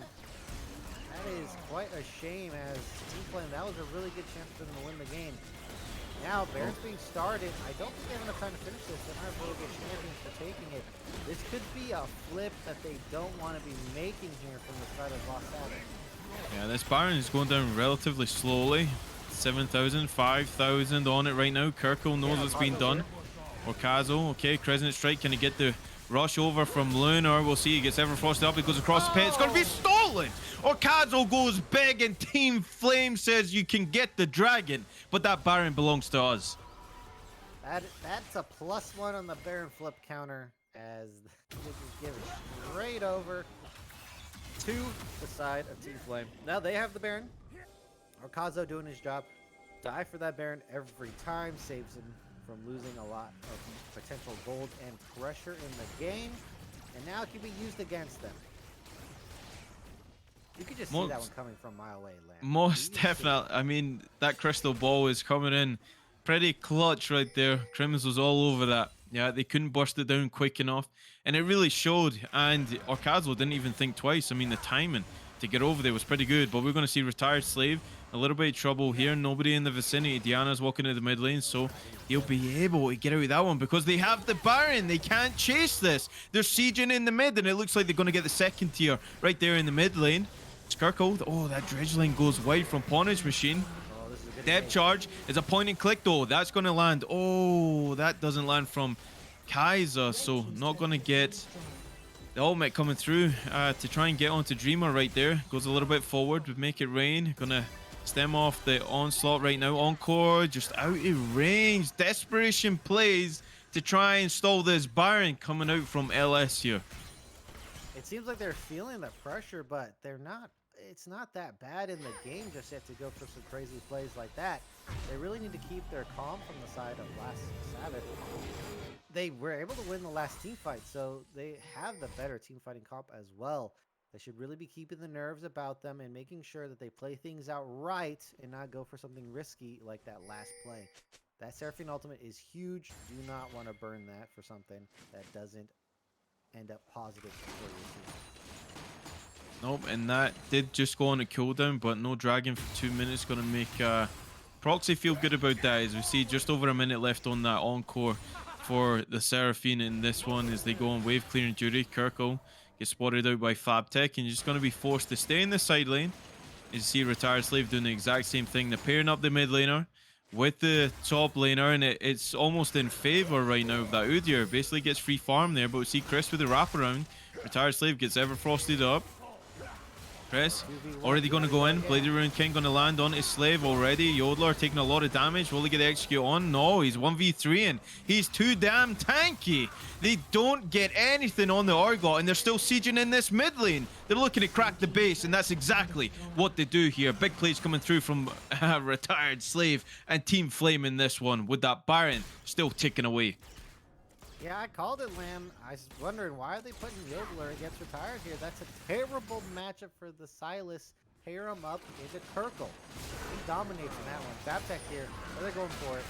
Ghost was popped and you just didn't have the vision to go for that. Kill donated over to the Kaiser. Udyr losing the mind, and this Baron is relatively close to timing out here. Okazo going to go back on Chris, pull out the Moonfall. Okay, got enough, gets the smite on. Crescent Strike. Does he have one more Lunar Rush? He does not. It's not going to be enough to kill him, but forces him out all the same, and this dragon is 40 seconds away. That's actually big. Okazo does not have flash for the dragon. That's a huge play making the summoner for getting the really good ultimate in that backline. Definitely wanted that against Dreamer and Proxy. Now that's going to be taken away. Chris does sacrifice his own flash, but let's be honest, Okazo's flash is worth way more. And you can see with the damage potential from the Diana, that is going to be something that is sorely missed. 15 seconds, and the position is going clearly to Team Flame here. They're going to have their champions here first, and Urgot in that front line is extremely massive. Retired is huge. Dreamer! Oh, has to use the flash instantly. Otherwise, might be a dead MF coming through there. So all the ultimates, look across the board. They're all available, apart from the Moonfall for the Diana right there. They burst down the dragon so quickly. They don't even give them a chance. Cloud Soul gonna go over right here. Looks like a desperation play. Yeah, Fabtech just running forward. Okay. Kakistar still in the mid lane. Bullet time goes down to try and burst through the front line right there as the depth charge goes down, lands on multiple, but they're going to turn it around. Argot's going to fall as well. That's a lot of damage going out. Execute's going to whiff from the pike, and Kakistos has not got enough damage to get through here. Hold on, because LS just turned this one around as they're so confident in these team fights. See Chris going forward. Okay, you need to be careful. Kitty and Rain, not enough damage to take down the Viego. Yodeler going to go back in with the chains. Kakistos gets into the side. Okay, he's going to turn it around. A kill going over to the Kaiser. Fabtech running away. Iron Mantle going to be hard to get through. Yodeler going to sidestep that. Another kill going over to this Kaiser. Okay, they want it all. They're going to get it all here, Crims. As I am stunned to say that Team Flame turned that one around. Yeah, Team Flame, bit questionable to just leave your front line as they did there. It was a 2v5 momentarily, but Kakistos absolutely carried the whole rest of that fight, was able to kite it out, and Yodeler does not have that tanky of a build, so can't frontline that long. Kakistos gets the autos down. Importantly, in that last fight, picks up kills, dodges, dips, and ducks around the skill shots. And this Kaisa has so much damage. I mean, the Qs are even visible here. So that is just speaking how much damage Kakistos is doing in this game.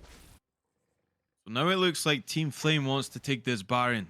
They won that team fight. They got to feel good about that. They did play it perfectly. Kakistos, the spacing on the Kaiser, getting out of there. When it had to be said, you give up some of your teammates and you just turn it around right there, put the team on your back. And after the first performance in that game one, this is really looking good for the Kaiser in this one. But they're looking for a pick, possibly, so that they don't have to try and coin flip this Baron, as we've seen LS start in the beginning, but they're going to start up anyway. We're going to see a fight here. Encore is available for Proxy. They're all stacked. This looks juicy. Okay, flash coming out from Ponage Machine. Death charge goes down to delay it. They burst that Baron Nashor so quickly that LS just can't respond. That's good play from Ponage there. Did zone away, make sure that there's no contest on the Baron. And that Baron damage is extremely fast with the Kaisa and the Diana. These champions are monster at taking objectives like the Baron and Dragon. And look at this. We're making another wave up on top side here. Is this just might be another team fight? Important to note as well, Guardian Angel is available on Kakistos. Crest gets pulled back. Okay, Encore only lands on the Ponage Machine. Bullet time going to go down to withstand that onslaught that's coming through there. Kakistos gets another kill. That's going to be the 8th kill of the game for the Callista. Gets a little crit onto the MF, puts her in check. And they burn a lot of ultimates to try and defend the second tier in the top, but they are 5-manning. that mid wave is crashing into those Nexus turrets, so it'd be pretty smart to stay around here because you'll probably get it. And it looks like that's exactly what they're going to do because those Nexus turrets taking a lot of damage here. Somebody has to go back and answer that. Yodeler going to go in, going to get the moonfall from Arkazo. He returns the favor because he can do it better. Proxy going to go wide there. He's going to go down. That Seraphine is gone. No healing. Coming through as you see an additional double kill going over to the Kaiser. Kakistos just taking over the damn game. That just might be the game right here. There's only a couple things left saving this Nexus. They're dropping soon. 2 members up. Kakistos though still pretty healthy. Has a lot of HP. Proning has the ultimate. So they can Alright. It's Fabtech and Chris against the world, and Chris is going to get that world dropped on his head. As Team Flame picks up another double kill going over to Kakistos. The Kaiser having a great game in this one, and he's back. Team fighting comps be damned. Not winning today, Lamb. It's all about win lane, win game. Kakistos from the bot side was able to pick up those early victories, carried it right over those team fights. Got a little bit wonky in the mid game, but they brought it back, made some good plays, outplayed in some couple team fights right there, and Team Flame tie this series up 1-1. Finally striking back in the game after that blowout in game number 1, Lamb. Yeah, it was honestly, it went kind of wayward, right? All the predictions, it doesn't even matter. We were expecting multiple executions coming through in these team fights. Really, it was a story of the top lane in that one. Urgot did so much work, so much stuff to just try and prolong the team so that Kakistos could get off to a better game, like even the mid game coming through from the Kaiser. And once those items was secured, once you had that insurance policy of that Guardian Angel, there was really nothing stopping this man just walking forward in these team fights. Yeah, and as we were talking about it post draft, I said need some better matchups, make sure that you're able to lane, and well, they definitely laned in this game, and that seems to be the theme of this series, Lamb. If you gotta get yourself a good laning matchup and dominate the game through the laning phase here. Yep, win lane, win game. That's usually how it goes for most people. But look, we are going to cut to a small break. The series is tied. It's on a knife's edge. You don't want to miss game 3 when we'll be back with the thoughts of PhD. Stay tuned, guys. To the Risen recap. Today we're looking towards Risen Unstoppable, and the stream started off with a bang. Quicksand asleep. It's the first game of Unstoppable Risen Premade. Come on, get up. But I gotta say, he was smooth once he rolled into it. And our first series was Big Bongo Boys playing up against Clarity Black. For the first 20 minutes of the game, it was a bit of fighting in the top lane, but not much happened besides that. Oh, but the engage coming out from Sejuani, but it's traded back, and Maokai actually regenerated a lot more health than I would expected there. For Boxer Squirrel, just really those kind of impacts making a huge difference in the gold. Yeah, and I don't know whether I want to call them Triple B, BBB, or Big Bongo Boys, because they're not all same solos. Then there was a mega turnaround fight for the Big Bongo Boys after they made a big dragon attempt, but then they got challenged again for the dragon attempt, which Big Bongo Boys won the fight towards. On this side, and there's a 3v on the other side, but I can't punch to it, and I can't cut to it. But Boxer Squirrel in the midst of it all, unable to get too much out, but finds the Q before his last dies, and Chicken Fried Rice to escape with Swift Death does not unfortunately have the W enough up to heal up, and they call comes back in the Shuriken Flip finds one. Can she find 2? No, she gets shut down, and the exchange of lives is so insane. Can Maokai find the damage retrieval back? And he does, but unfortunately, it is the ace on the side of CLB that allows them to get this dragon. Much later in the game, Big Bongo Boys chased Akali down in the bot lane, meaning that Clarity Black had so much freedom to take that first Baron, and from that Baron, they spiraled away from a teamfight and took the victory. The higher ranked Clarity Black, and honestly, still performing extremely well. Oh, and she can't get out simply, tries to ulti over the wall, but that's crucial. 4 members sent down. This is the freest Baron I've seen, and it's incredibly hard to siege anything. As we're talking about that, the dragon does in fact fall. This will be a very important fight. Dragon Soul on the line. Let's see. This is so easy, and the onslaught of shadows into all of the members. We talk about Wombo on one side, we talk about Wombo on the other side, but the whole time is not correctly pinned on enough members to make it worth it and to make it so they can make this comeback. And unfortunately, at the end, CLB take the game, and they look to take the game. And then as we rolled into game 2, Maokai was picked again. Welcome to the League of Legends Champion Spotlight, featuring Maokai, the Twisted Treant. Maokai is a support tank hybrid. That's why he's the GOAT! The GOAT! Bold move. Overall, Normally Darius is only reserved for those counter picks, and it looks like they're just going to respond with Maokai.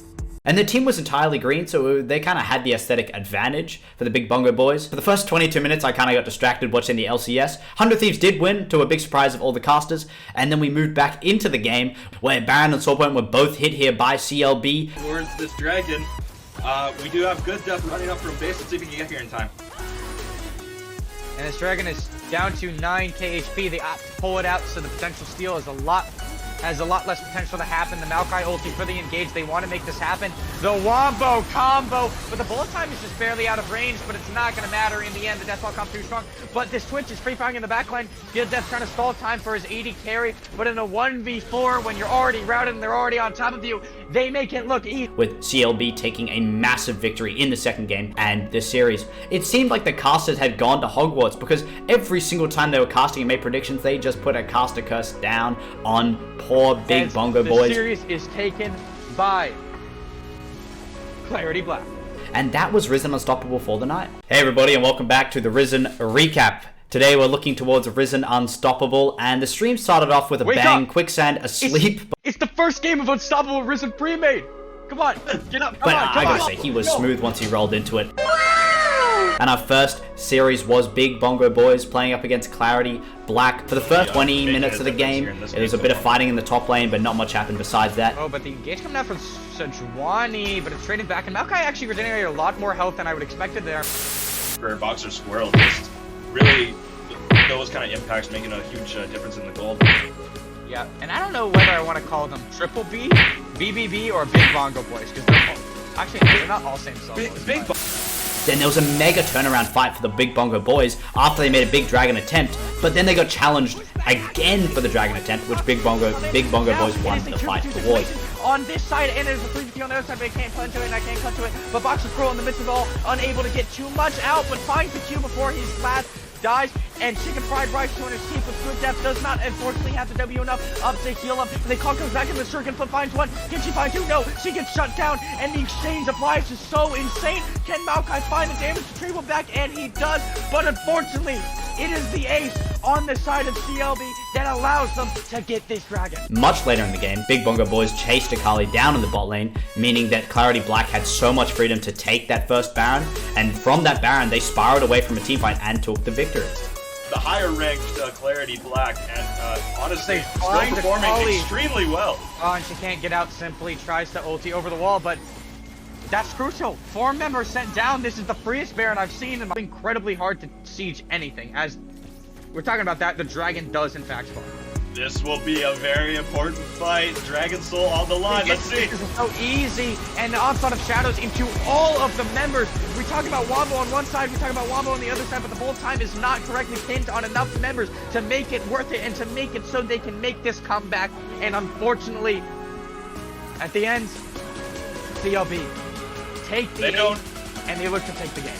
And then as we rolled into game 2, Maokai was picked again. Welcome to the League of Legends Champion Spotlight, featuring Maokai, the Twisted Treant. Maokai is a support tank hybrid. That's why. Welcome, ladies and gentlemen. We're back. That Mic was feedback an off. incredible Mic game off. too. If I'm being totally honest, we saw a completely different team. Honestly, Flame looked like they had revamped. They'd gone over, take some deep breaths, and they were back in it and ready to fight. Game went pretty long, but in the end, we saw Kaisa absolutely take over that game. Karkistos went crazy. What do you guys think about that game? Well, I mean, I think that they just picked a better draft, so they didn't get draft diffed as hard. And then they played out pretty well on the bot side. I think getting that gank level 3 was the biggest factor of the game. So credit where credit's due to the bot laners and Orkazo for going for that kill. I think that they did excellently setting it up. And Dreamer and Proxy kind of just fell for it, and that was an absolute huge starting lead for Kakistos to start turning the game over straight from minute 4. I think what set the pace in that game is that early invade. You've seen the pattern from Diana takes the red, pass straight up to red again, and really that just set the tone that Team Flame, they wanted to go out, grab this game by the scruff of the neck and do what they had to do to win it. And now, fortunately for them, that Kirkle was on a champion, even though behind, can still offer so much going into team fights. So full credit where credit is due. You know, Kirkista, he really pulled it back in this one. The Kaiser went big in that sole team fight, and really it drove it home for Team Flame in that game. And then Yodeler too, right? He had such an advantage in the early game. He was 5-0 at one point, I think. Had his team on his back, but Crims, as you talked about in that game, putting him up against Urgot in the side lanes, kind of threw away his lead. He was doing nothing from like the 20 minute mark onward, just not able to really find a purpose. He played pretty well in that team fight up until the point where they overextended a little bit in mid, trying to chase down Kaisa. And that was really a big turning point too. I think, yeah, maybe ideally they put that Silas against Pike, get the matchup going, and just really roll that snowball with Silas. Another thing in that game was totally in LS's hands. That game was over, and then Flame stole Baron. Yeah. Yeah, Wow. that was Yeah. they went for a risky Baron play. Didn't even zone away Arcazo, just stood over the wall. And you could see Yodeler's like trying to use Everfrost to CC him. But what didn't do enough damage to the Baron in that time, didn't really get a root off. Just hits the blast cone over the wall, does the burst on the Baron, gets the steal. So didn't need to go for that at all. I mean, you don't want to give that away, and you know that Orcazo's over the wall there, so they just went for it. I don't recommend doing that, and turns around a lot of solo queue games as well. Like we've been in those solo queue games. I've been there as the jungler, and I'm telling my team, I'm like pinging, stop Baron, stop, and then it gets stolen, and I'm like, what do you guys like? I was pinging you for a reason. Like, what do you think? So we've all been there. We all feel that, and I guess no one had an off switch. Times 9, that jungler didn't get smite through, even though it was on a cooldown. But it was really brave, honestly. You could pinpoint that game down to maybe 2 or 3 points that really changed the way the mentality went in that game, especially for LS. It felt like they were so in control just through the mid lane, right? The Silas was so damn good. Again, Yodeler just doing so much work in the laning phase, not only getting a CS lead that's so substantial, constantly trading, winning those trades, sending back Kirkle in the 1v1, and then eventually just getting the free kills that come along with that as well. So the pressure and just the lane, I guess the lane proximity that this guy can offer to his team, which enables Chris to go around and do his own thing as well, was exponential. And really, they have to try and stop that, because if you're going to lose this game, it's really going through that man right there. So if you can try and keep that mid lane matchup even, or it's slightly down without giving over free goal to Yodeler and building that lead, then you definitely have a better shot than the previous 2 games. And it has to be said that Team Flame, you guys closed that game out pretty damn well, and full credit goes over to Kakistos. That was a monumental performance on that Kaiser. You're absolutely right, and we'll see if they can switch it up going into this game 3. We'll get you guys into draft right now. Take care, and I'll see you guys after the game. All right, we're back again. Crims, Seraphine, Well, is locked this in. game 2 or game 3? What is going? Yeah, we're getting a run back of some sort. Seraphine locked in. It's going to be returned by Kaiser in Nautilus, and why not? They had such a big impact on the way that game went. So Flame going to run it back with the same 2 in the bot side. Yeah, they're just daring Dreamer to play that MF again. Mordekaiser pick here would be absolutely insane. Don't recommend, but they might just go for it, as there's not much time left. Okay, Mordekaiser pick it is. Flame have the opportunity to counter this Mordekaiser pick as well. So that's why I usually prefer a top lane pick R3. So Flame have the better side here for that top side blind pick. That being said, Seraphine, look, this champion has not been finding a lot of wins in this series, Lamb. Although we keep touting how strong it is, and it is very strong, just not being able to coordinate well enough with the team to pick up the wins as Ashe is being locked in. I think we're just cursed. Everything that we today all the time, all the time. all the time, dude. Every time we talk about a certain champion or a certain individual, that champion's either picked or banned, or it will never win the game. And then if we talk about the individual, they're going 0-5. So do you know what? Maybe we just stick to the champion names and we don't don't call out anybody. But the Mordekaiser are locked in now. That's super interesting. Because this champion can go to the top side. It can go to the jungle. Predominantly, it's really strong in the jungle. I really like it in the jungle personally from a jungle standpoint. But it definitely has that, again, that proximity that I was talking about in game 2, that Yodeler certainly gives his team. This champion can definitely do the same as well. Now, when it comes to those objectives, you can take out the jungler from that equation. You can remove the smite from even having that coin flip, and that is pretty big. So they're going to have to play this team fight. Will it earn that reputation that everybody has to pick up that QSS that you desperately need if the Mordekaiser gets ahead, Crims? Jungler has consideration for QSS. I think, unfortunately for Mordekaiser, in the midish game, in the late game for sure, anyone except support can 1v1 you, and that's including the 80 carry. Mordekaiser feels really bad at that point in time, so it's really going to be on, is Mordekaiser taking over this game? Certainly can happen early, has a good and very strong laning phase, so Mordekaiser gets ahead and then really stomping the game, then you're going to be forced to buy QSS. But if Mordekaiser's not really doing much, you can just chill and then just 1v1 him in his own death realm, and sad Mordekaiser noises will be happening. And I mean, they're running back the Diana too. I mean, they're pretty much picking the same composition. We won't see the Orgot. That was actually just banned away from LS in the second phase right there. So they have to opt for something else in that top side now. Will it be the carry or will he go on tank duty? Because honestly, being on a carry wasn't so bad. Even in game 1, I didn't think it was that bad. It was tank duty in game 1, actually. It was the Mundo that ran through. But they're going to put the Gary in, so that kind of answers both of those I guess the prediction. But Garen to me is like, okay, we're going to try and win the lane. We're going to try and put pressure in the top side. But if you get out of that and in these team fights, if you can't necessarily kill the carry or one shot the Seraphine, then the Garen just spins to his damn death. Garen, Oh, yeah, he really needs to get on top of champions, and Garen's not that great at doing that. Fortunately, Kaisa can go invisible, but without using her ultimate, doesn't have a really good escape for Garen here. So the Seraphine and Ashe is what I meant to say. So Garen can definitely get on top of those two, and Slice and Dice. Oh, Yone pick would have been pretty crazy. The Zoe's been left open yet again, and they're. Oh, I thought they were gonna blind pick it. Yodeler doesn't really want to blind pick this Zoe. Seems like that may be the case. okay, the Vlad. So this is a champion that resides in that champion pool for Yodeler again.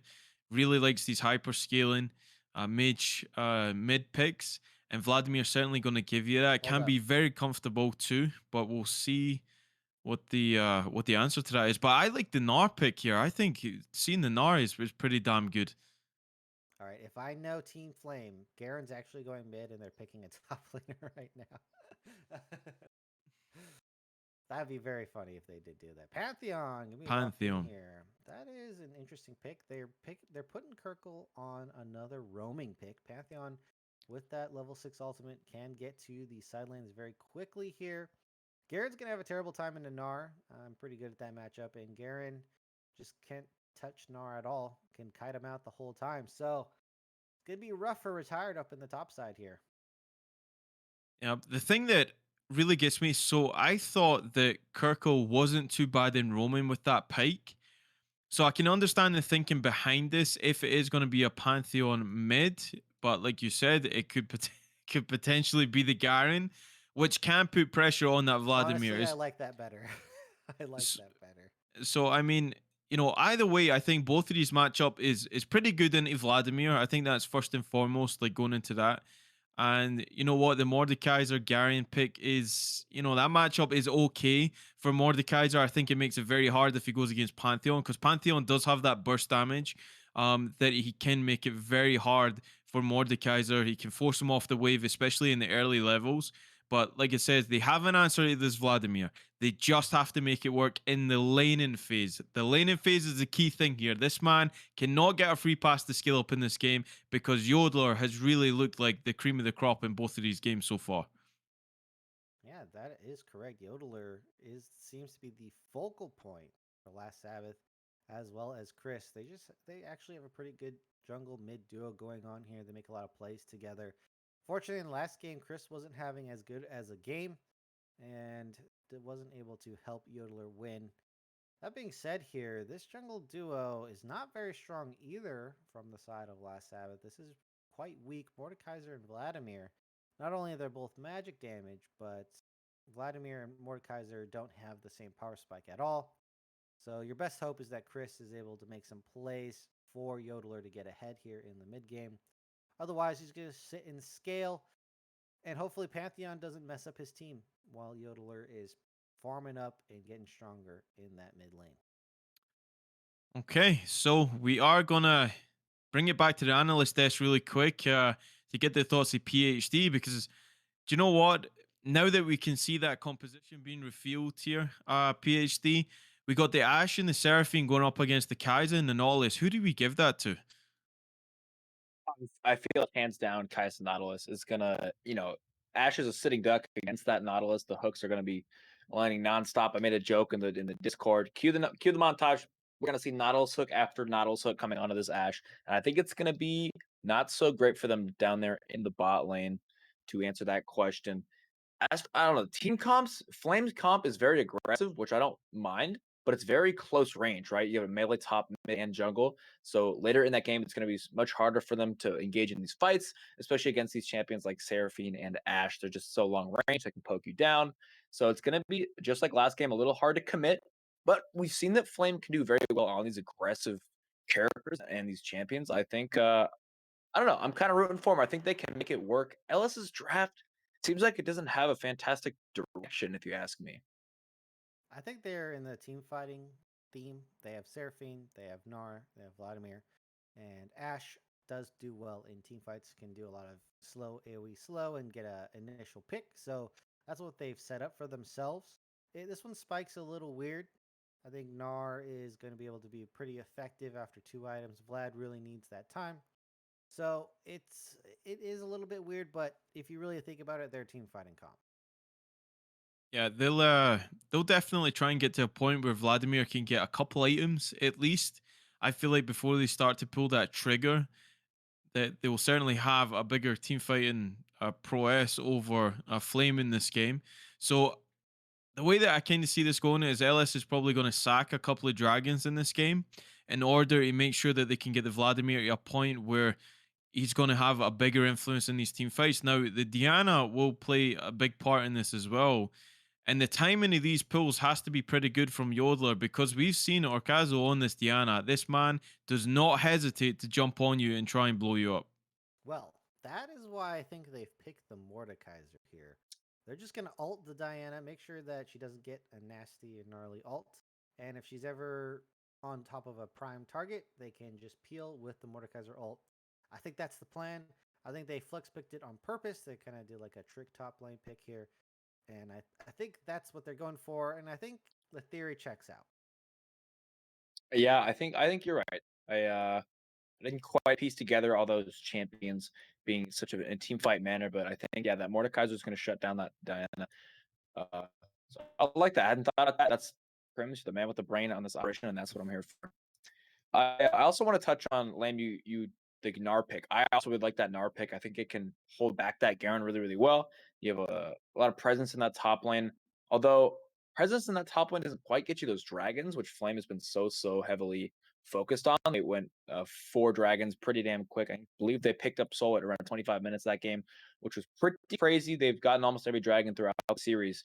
So I think that's definitely their play style we've learned, and I think they can continue to play for it very very well if they get the prio on this mid lane. Yeah, they most definitely if you can get now I've always been a big fan of a pick like Gnar because you have those big massive highlight plays, right? You get a 5-man, 4-man, 3-man ultimate into the wall when the carries the Mar, you do the little backflip in there, you know what I mean, and then you try and pin them down.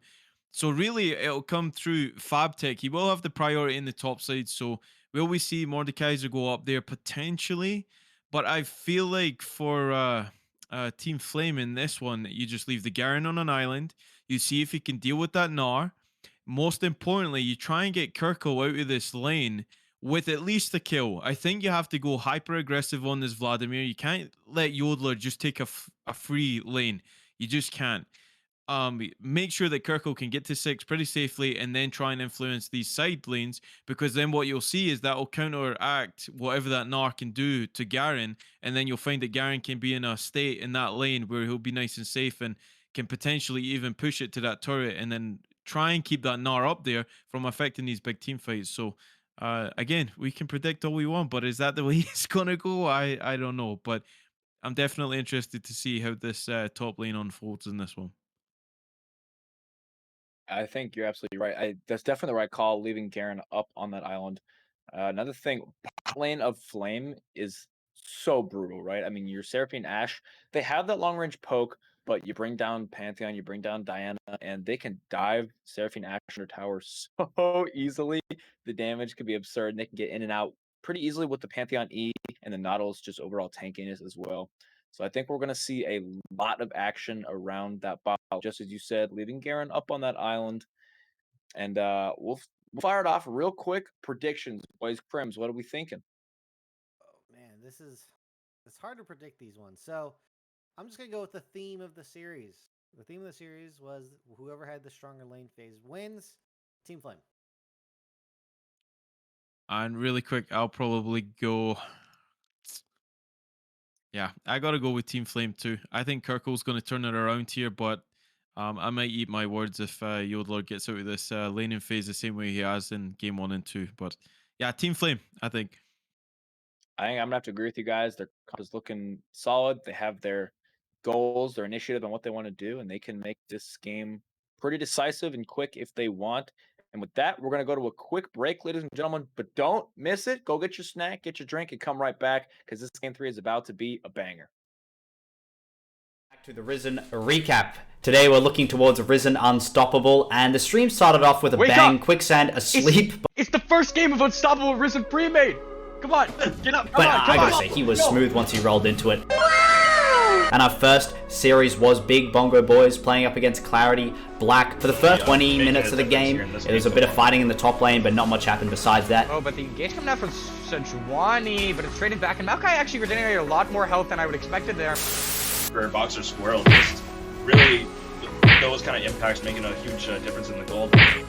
Yeah, and I don't know whether I want to call them Triple B, BBB, or Big Bongo Boys, because they're not all same solo. Then there was a mega turnaround fight for the Big Bongo Boys after they made a big dragon attempt, but then they got challenged again for the dragon attempt, which Big Bongo Boys won the fight towards. On this side, and there's a 3v2 on the other side, but I can't punch to it, and I can't cut to it. But Boxer Squirrel in the midst of it all, unable to get too much out, but finds the Q before his last dies, and Chicken Fried Rice 200 teeth with good depth does not unfortunately have the W enough up to heal him. And the call comes back in the circuit, flip finds one. Can she find two? No, she gets shut down, and the exchange of lives is so insane. Can Maokai find the damage to Treble back? And he does, but unfortunately, it is the ace on the side of CLB that allows them to get this dragon. Much later in the game, Big Bongo Boys chased Akali down in the bot lane, meaning that Clarity Black had so much freedom to take that first Baron, and from that Baron, they spiraled away from a teamfight and took the victory. The higher ranked Clarity Black, and honestly, still performing extremely well. Oh, and she can't get out simply, tries to ulti over the wall, but that's crucial. 4 members sent down. This is the freest Baron I've seen, and it's incredibly hard to siege anything. As we're talking about that, the dragon does in fact spawn. This will be a very important fight. Dragon Soul on the line. Let's see. This is so easy, and the onslaught of shadows into all of the members. We talk about Wombo on one side, we talk about Wombo on the other side, but the whole time is not correctly pinned on enough members to make it worth it and to make it so they can make this comeback. And unfortunately, at the end, CLB take the game, and they look to take the game. And then as we rolled into game 2, Maokai was picked again. Welcome to the League of Legends Champion Spotlight, featuring Maokai, the Twisted Treant. Maokai is a support tank hybrid. That's why he's the GOAT! The GOAT! Bold move. overall. Normally Darius is only reserved for those counter picks, and it looks like they're just going to respond with Maokai. And the team was entirely green, so they kind of had the aesthetic advantage for the Big Bongo Boys. For the first 22 minutes, I kind of got distracted watching the LCS. 100 Thieves did win, to a big surprise of all the casters, and then we moved back into the game, where Baron and Soulpoint were both hit. Third and final game of your Saturday Rising best of 3 last Sabbath. Team Flame hit us with another special one.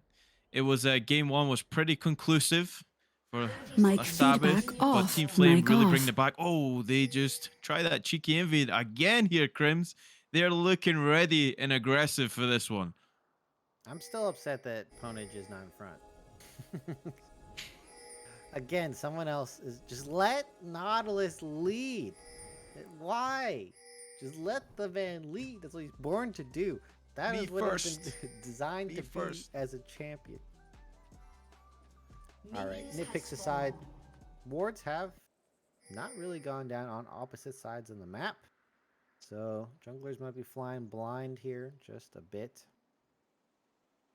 Yodeler has the ghost, so that's going to be really good in the extended fights. I'm going to use that to get onto prime targets, get the damage going. And we have aggressive sums from the bot lane here of Team Flame. Ignite Exhaust. That is definitely deadly. And seeing this phase rush is the typical rune that you do take on Vlad. It means that he's going to be able to get to that back lane, get the Hemo Plague off, ideally, get the proc off, get all his damage, and get out of there safely. Now, it definitely helps in that 1v1. Every third proc, you get that little bit of speed boost there. As you see, that transfusion and power just hurting Kirko a lot. So we're seeing kind of a repeat on how this laning phase goes, and we will keep our eye on that as level 2 comes through for Pantheon. Already chugging through that. Dredge line goes on to Dreamer. Staggering Blows going to root him up and get the flash out of the Ashes early. So that's going to be down until about the 7-minute mark. I was going to say the 5-minute. That's the duration. As you see, Mordekaiser's on the chicken. So where do you want to see Mordekaiser try and implement this this map right here? As we see the pings coming through from Diana, Crims. I think he just really wants to farm up. Wants to just catch up with his Diana here. Can gank topside after the bounce. Has to wait. Definitely wants to make sure mid doesn't get ganked. But look at this pathing from Okazo. Just straight skipping topside, going right down to the bottom jungle. As we see, Garen trading with Gnar. Gnar got the level up. Boulder Toss not going to go through. So Retired Slave going to be under the cosh. Try and dodge that Boomerang Blade if you can. Diana's got to get invade on the bot side as well, and going to get found out. So Mordekaiser cleared that one first. Does not start the blue side. And all of a sudden, Okazo looks a little bit behind in this jungle matchup. Yeah, it did take a lot of time and did not get anything out of it. Now pathing up the top. Skipping the Scuttle Crab too. This is brutal pathing. Okazo kind of shooting himself in the foot. Fabtech does not have the Cull. I think the Cull starts really good on Gnar, especially in this matchup. You're going to get this farm anyway, and you're probably still going to win against Garen. That's just how bad it is. So, look at it. Look at this. Chris here. Going to be first on top side. Potentially could run into Okazo, and I think that would just be really bad for Team Flame.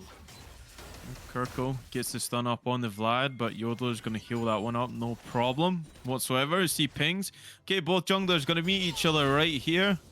Say what's Chris, up, remember me. Yeah, and there's a ward there as well, so they will see Chris walking in here. Kirko obviously didn't even spot that and has to use flash. I feel that's a little bit of a misplay from the Pantheon in the mid lane, and going extremely low again. 25% health on the Pantheon. Gonna have to go back soon. Okazo gonna get the crab and try and go down here. Crab still burning. Okay, secures it. No flash on the Ash. Remember that. Yeah, there we go. And they'll get out with that one. So they're seeing all these plays happen right in front of them, but a few misplays going through. Kirko still wants that. Doing? His shield is the wrong way. Transfusion, is it available? I know the Sanguine Pool is. Phase Rush going to proc in First Blood. Going to go over to Yodeler. Looks like he's got Kirko's number in this one too. Yeah, Lamb, I don't think Kirkle's turning it around. Not looking good. Already behind and by half the CS of Yodeler here. And that wave is going to make it worse. Going to be denying a lot of the XP. Yodeler probably just gonna smash this matchup. FabTech though, gonna take a bad trade up top. Oh, it's a nice hook. Oh, Dredge Line goes through. Okay. Kathy and Rain. Exhaust going to go down as well onto Dreamer, but taking a lot of damage from the Ash right there. And it looks like Ponage has to extend that flash. See no summoners on Seraphine, Ash, and it's traded over for both of the bot lane on the side of Team Flame here as well. This is not looking good for Team Flame. Land, they are the win lane, win game comp here, and they're not even winning lane. Oh, Kakistar's going to take a lot of damage. Oh, the minion saves that Dredge Lane pull there as Proxy. Gets a taste of that Diana damage this early, but we are going to see the Mordekaiser down here as well. I think that was actually a flash from Diana. All goes through from Nar, going to push Garen into the wall, but he's going to spin to win straight to his turret. Kirkle going to be outnumbered. The Obliterate goes down. One more will proc that passive from Chris. He's burning him. Crescent is going to go straight on the crest as well, but they're going to turn on the Proxy. He's going to be the first to fall. Trade over. Both supports going to go down already. Pantheon going to follow as well, and this looks like a one-sided fight straight on the side of LS as they pick up 4 kills in the bot lane. That is absolutely massive for their team. For them to have this kind of lead early in the game, questionable fight with multiple members at least 1/5 HP, like 5%. They were just super low. Got absolutely cleaned up. Did get the first kill in that fight, but and then now top side is the only hope for Team Flame. No pressure, retired slave. That's what we're saying. There's no pressure at all, but there might be pressure on Chris here. He has no summoners to get out of the pit. Opted for the ghost on the Mordekaiser. Okay, gets the Obliterate down, Chris, but Kakistos trying to get one more. One more. What is he doing? Oh my god. He's just in the pit, like freaking out, panicking, just spinning around. You gotta fight. Fight to survive, my man. Don't ace that one over. I mean, if you're gonna fall with dignity. And my guy just says, like a help, warrior. Help, somebody help me.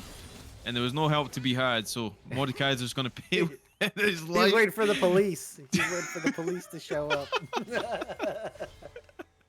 He just gets gunned down. Oh, okay. Grand Starfall goes down. Silence going to go into FabTech. Going to get stunned up as well. Good combination. Comet Spear into the Garen. Going to donate the kill over to the top side right there. Is Punish Machine taking a lot of damage from that volley on the Ash. Ash 1-0-1 in this lane, but Kakistos is favoring pretty damn well himself here. Sitting 2-1 with a nice CS lead on this Kaiser. It's about 15 right there in the bot side. So the bot side of Team Flame isn't doing too bad in this lane. Yeah, and Kirkle does get a roam off and catches the wave. Very aggressive laning from this Pantheon here. That is even trade at best. And they get a kill onto FabTech. And Retired Slave is going to have a lot better time up there now. So Kirkle doing great. I think that they could turn this back around. Oh, Kirko, you're going to stream to the low. Hemoplague is on you too, buddy. You're going to go down again, not respecting the damage that comes out from Vladimir. This is Vladimir! Early game Vladimir, and he's 3 kills to the good with a 9 stacked Dark Seal. I mean, it's really falling away. I mean, could this be... I think he built Medjai's in the last game too, but could this be the 3rd game in a row that he builds Medjai Soul Stealer? Because Yodeler is just putting on a show for everybody in that mid lane. This man looking like Faker in the mid lane. And I'm talking about Prime. As, yeah, 3-0-3, 100 KP. Retired Slave just taking the beating on the way out there. As Yodeler finding a very, very early lead. Early Mythic. 9 minutes in. Has the Night Harvester as well. 9 stacks. It's looking like this might be a Yodeler game yet again.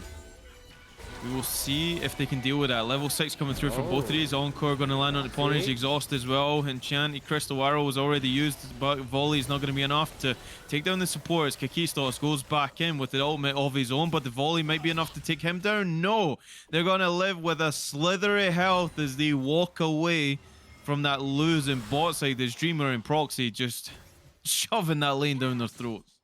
I think they did a lane swap here, as Kirkle's on the top side now. The problem is, Yodeler's already in a good spot. Garen is not going to be able to do much. Urkel back again with the 1v5. If you guys want to kill, come ahead and get it. Now I was going to say thank you very much, but that might be trading over to Orkazo. Fabtech on low. Ultimate's going to go down as well. Welcome to the Death Realm. It's Pegasus against Yugi, baby. And it looks like Chris is Yugi in this case. He picks up the kill. And as I was talking about there, ults perfectly to block the damage from Orkazo's ultimate onto Fabtech, saving his life. Picks up the kill as well. And, well, I think I might have predicted wrong yet again, Lamb. I'm 0 for 3 on this day. These teams, they got my number. Yeah, you cursed my prediction too, man. I was on a roll for the first time ever, and it's in the garbage. I'll take that. We're trading blows on this caster desk today. I tell you what. If I'm going down, you're gonna go down with me, Lamb. That's the way I want to see it. That's a fair representation of our casting career so far. Anyway, let's get back to this game. So we got about 45 seconds on this Mountain Drake. We see one dragon in the pocket LS already. They're looking pretty good in this game. The Mordekaiser's jungle doing things. Iceborne Gauntlet going to be completed for him. So he's going to be pretty good going into this dragon fight. As we see Diana opting to go down to the ball. But look who's right behind her. It's a Seraphine. A custom and accounted for by a Mordekaiser. Shelly going to be dropped as well. Yodeler is here. The gold. Was it worth it, guys? This is a 9-stack Dark Seal. Enchanted Crystal Arrow is going to land onto the Nautilus. First of all, Kakistos in the alcove screaming for help because he sees his support is going to go down. Just gets exploded. The Encore goes through as well, and it looks like Garen will be the next on the menu as they pick up another. That's 3 kills to the good, and that might be the Quadra going through. If they can get the last hit, they're going to donate this over to the jungler as they get the first ace of the game, and LS look all comfortable as they turn around and look to take the dragon. This is looking like a repeat of game number 1. This lead almost unsurmountable at this time. They have the better scaling comp, they have the better team fighting comp, and now a solid lead 12 minutes in. And I bet Yodeler wishes he bought that Medjai's because that would have been on his way to fully stacked here. Dragon gonna be picked up as well. It's the second dragon of the game, and I'm having a very difficult time, Lamb, seeing an angle where Team Flame actually win this game. Well, maybe you do, but Orkazo might have found his angle. Crescent Strike, Moonfall going on the Dreamer, trying to get all the damage they can to Kithian Rain. Okay, Ultimate goes through from Kakistos. Picks off the AD carry, but at what cost? They already gave away the Dragon. Proxy going low as well. They just completely forgot about this Kaiser. Mordekaiser struggling to kill the Diana. Eventually gets the finishing touches as Yodeler picks up that AD carry. Grand Starfall going to go wide of all the action. As Kirkle just way off the bat, and this one looks to add an additional kill over to the Vladimir, but says no thank you. Ends up stabbing the plant and walks that one away, and rightly so. 2 levels down and looking really bleak for this mid laner. Yodeler. It's a Yodeler game. It's happening. There's the Medjai's. Yeah, there we go. Too bad it's only a 10 stacks, but I'm sure that's going to change very quickly here. If that forfeit button doesn't come through, then I am tending to agree with you. But this Vladimir, this is back to front. It's almost 40 minutes into the game. He has 8 kills, Crims. That KP is also very, very good. Most of the kills are around Yodeler and Chris yet again. It's the dynamic duo. Kirkle being caught out. Volley actually slowed them down enough to get the root. Pad the stats again. There's another 4 stacks. Yeah, okay. Fabtech gonna do some styling in that top side right there. Alright, as he tries to get out of this one. Let's see what happens here. Orkazo has his ultimate too. He's gonna pull him back in. Retired Slave respects the damage coming out from the Gnar. He gets a double ultimate into the side there. Hemoplate goes down on both, and you can guarantee that that Medjai's is going to look a bit better after this one. Retired Slave gets the additional armor and magic resistant, but it's not enough. That's going to be 22 on the Medjai's as the 11th kill in the game goes over to Yodeler. Only need one more kill to max stack this here. Yodeler has 253 AP already, by far biggest lead in the game. And, well, there's not much to talk about, Lamb. Yodeler just smacking kids. Yes, and yeah, there's not much to talk about. It went from being a complete stomp in the first game to being extremely close and turned around in the second. And really, all of a sudden, that snowball in the mid lane, it's just too damn hard to keep up with. The Silas was manageable, but the Vladimir is a different story completely. We're seeing Kirkle just being picked on again. Chris is going to tank for a little bit. Fabtech switches that out as well. They're still going to try and get something. This might be an overstay.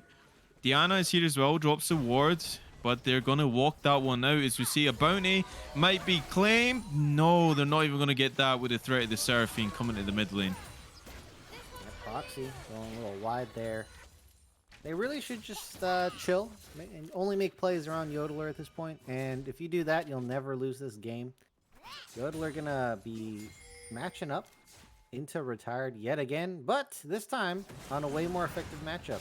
Oh, Chris is here, and they knew he was. He managed to get the pull in on Kakistos. Gets the ultimate going through as well to try and get on him. He's going to take the Nautilus into the Death Realm. He's just smacking the hell out of the Subnautica Impersonator. Okay, he's going to trade his life over for the support. Probably a little bit of misplay because that gold actually went over to the Kaiser. So Kakistos making wayward of that situation that developed right there. You see Kirko is going to get the stun up, just gets a boulder toss straight to the jaw. Fabtech just breaking bones in that top lane. This is quite painful. Kirkle doesn't even have a mythic yet. This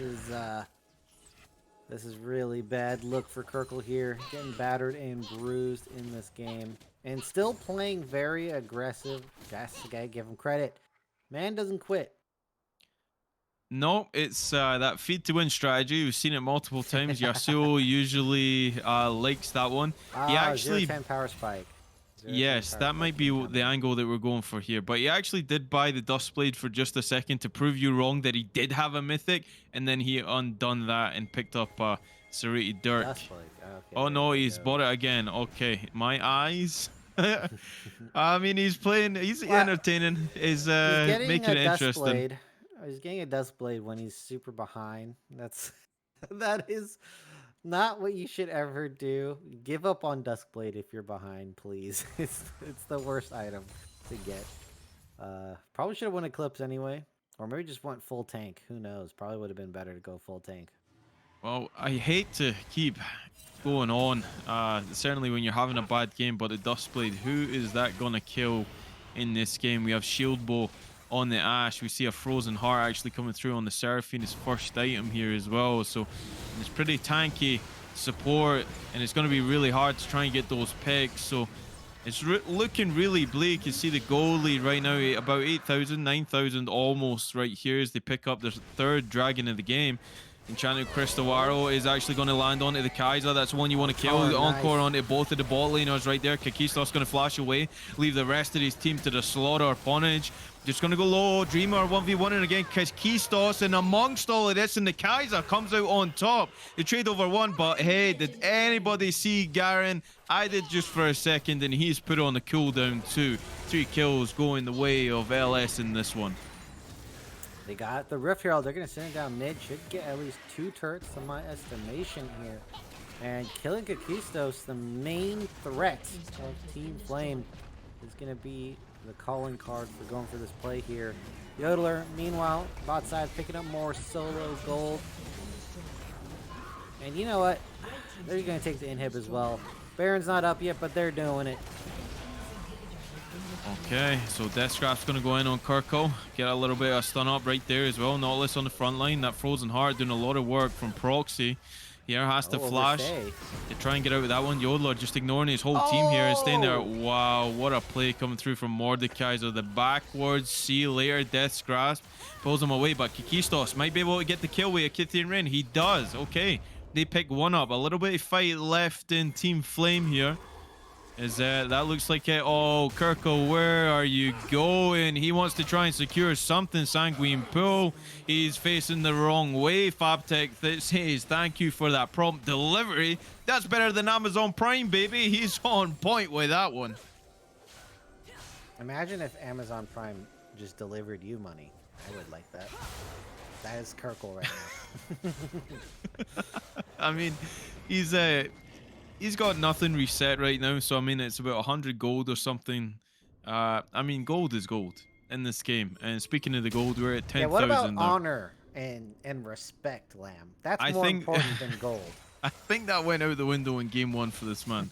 He just said, I'm going to go toe to toe with the Yodeler and we'll see what happens. And so far, so good for the Vladimir, not the Pantheon in this one. Unfortunately, 0-8, really struggling to find his feet in that mid lane. And it has to be said, even just checking out the match histories and everything previous to the game, it doesn't look like that Kirko is a traditional mid pick. Now, that takes away nothing from Yodeler. I feel like he's played every matchup to a point here, Crims, but you can really tell the skill difference in that mid lane from these games today. Yeah, definitely a huge skill diff in the mid lane. As Yodeler already has a death cap. Oh my god. I don't even want to play by play it. It happened. He's gone. The Baron started up. LS just looking to put the nail in the coffin here for Team Flame as they try and secure this objective. Leave Fabtech on the bot side. He's going to get a company of two. He's going to flash away, try and peel as best he can. Retired Slave now opts to go the other way, even though Orkazo, hello? Where did you go? It doesn't matter because now I'm dead. There goes the Baron is... I don't know what's going on anymore, Crims. A slaughter. This is a slaughter, and it looks like Team Flame are just the suckling pigs ready to get roasted here. I mean, look, we could just say how far is LS going to take this game here? 13K. What did they reach in game 1? 14K. So they got to beat that record. Yes, I believe it was. Yeah, it was 14,000 by about the 23-minute mark, and it's definitely on point if they want to take another team fight here to try and end the game, but it looks like they're just trying to sync up these waves, which they have. Nobody's in that top side to force anything right here, so it is about the macro.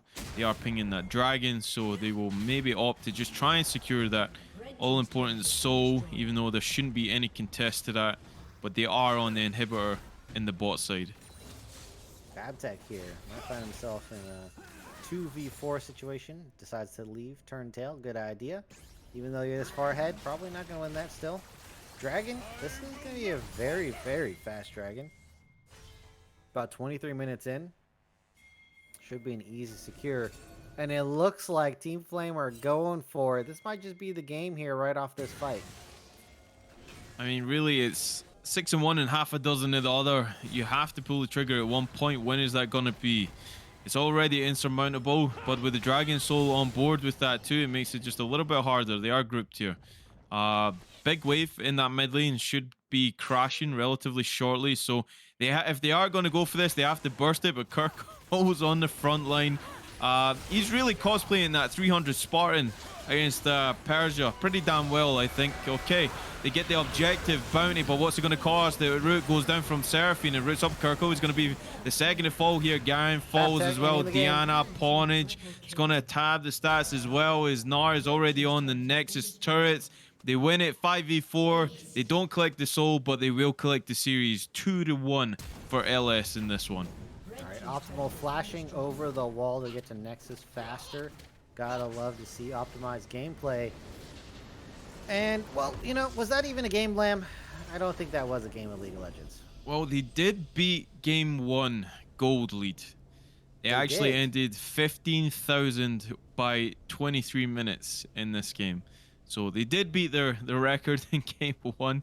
So maybe they opted to make Game 2 interesting for everybody to stay put for the Game 3. But they definitely put them to the sword in that one. That was a pretty tough watch. So do we have a record keeper for Risen? Was that the greatest gold lead in all of Risen history? We need someone to keep track. Yeah, it was definitely that. Look, we are going to get the thoughts of PhD in here for the third and final time for today, just to put an end to this. Really, honestly, it's been really entertaining, and it's been a showcase actually from LS in this one. They definitely put out a statement today for the rest of the season. PhD, it was a stomp, but it was you know, it still wasn't forced trying from Kirko in that mid lane. He really, I don't know, he had the soul. You talk about the Dragon Soul, he had the soul, the everything to go along with it. He just didn't have the KDA to match up with the energy, did he? Oh, no, not at all. That was really just a yodeler game. if not series, honestly, he played the whole series so well. Got us doubting in game 2 just a little bit. We weren't we all did predict Flame in that third game, but they reminded us, said, "Oh no, we're still LS, we're still good." And that does put LS at 3-1 in the tournament, and Flame at 1-3 now, not looking too good for them in making that playoff. But congratulations to LS for that win, and we'll wrap this up pretty quickly, boys. You got any last thoughts? Yodeler is the MVP. That is it. Yep. I mean, yeah, it kind of took it out of us in that last game. Commiserations Mic feedback to on. Team Flame Mic there. You on. guys really pulled it together in the second game. So just probably a little bit about preparation in game 1. Yeah. And all of a sudden you might have a 2-0 series, right? Even though Mhm. Yodeler played the hell out of every champion that he picked. And you know what? Back to the drawing board, guys. Practice some more champions. Kirkle, don't feel too disheartened, man. Yodeler really stole the show today, and that man was on it. So you'll bounce back, dude. All of you guys will. So it's a pleasure to cast your games as always. That's for sure. Yeah. I just want to say my final thoughts for Team Flame. I see why you guys are called Team Flame. It's just giving us so many reasons to flame you guys here in this. Well, look, Lamb is so nice that I have to balance it out. If Lamb is not as nice, I wouldn't be doing this, but he kind of egged me on. So I just have to be the water. He's the water to my fire, and they are the flame to the gameplay for this day. Oh, I'm terrible. And there you have it, ladies and gentlemen, with Crims's maybe inner thoughts winning just a little bit there. And that's A-okay. This has been Risen Premade Rampage Week 4. We may or may not have a stream for you guys tomorrow, so stay tuned for that information. And we'll catch you next time, next Saturday for sure.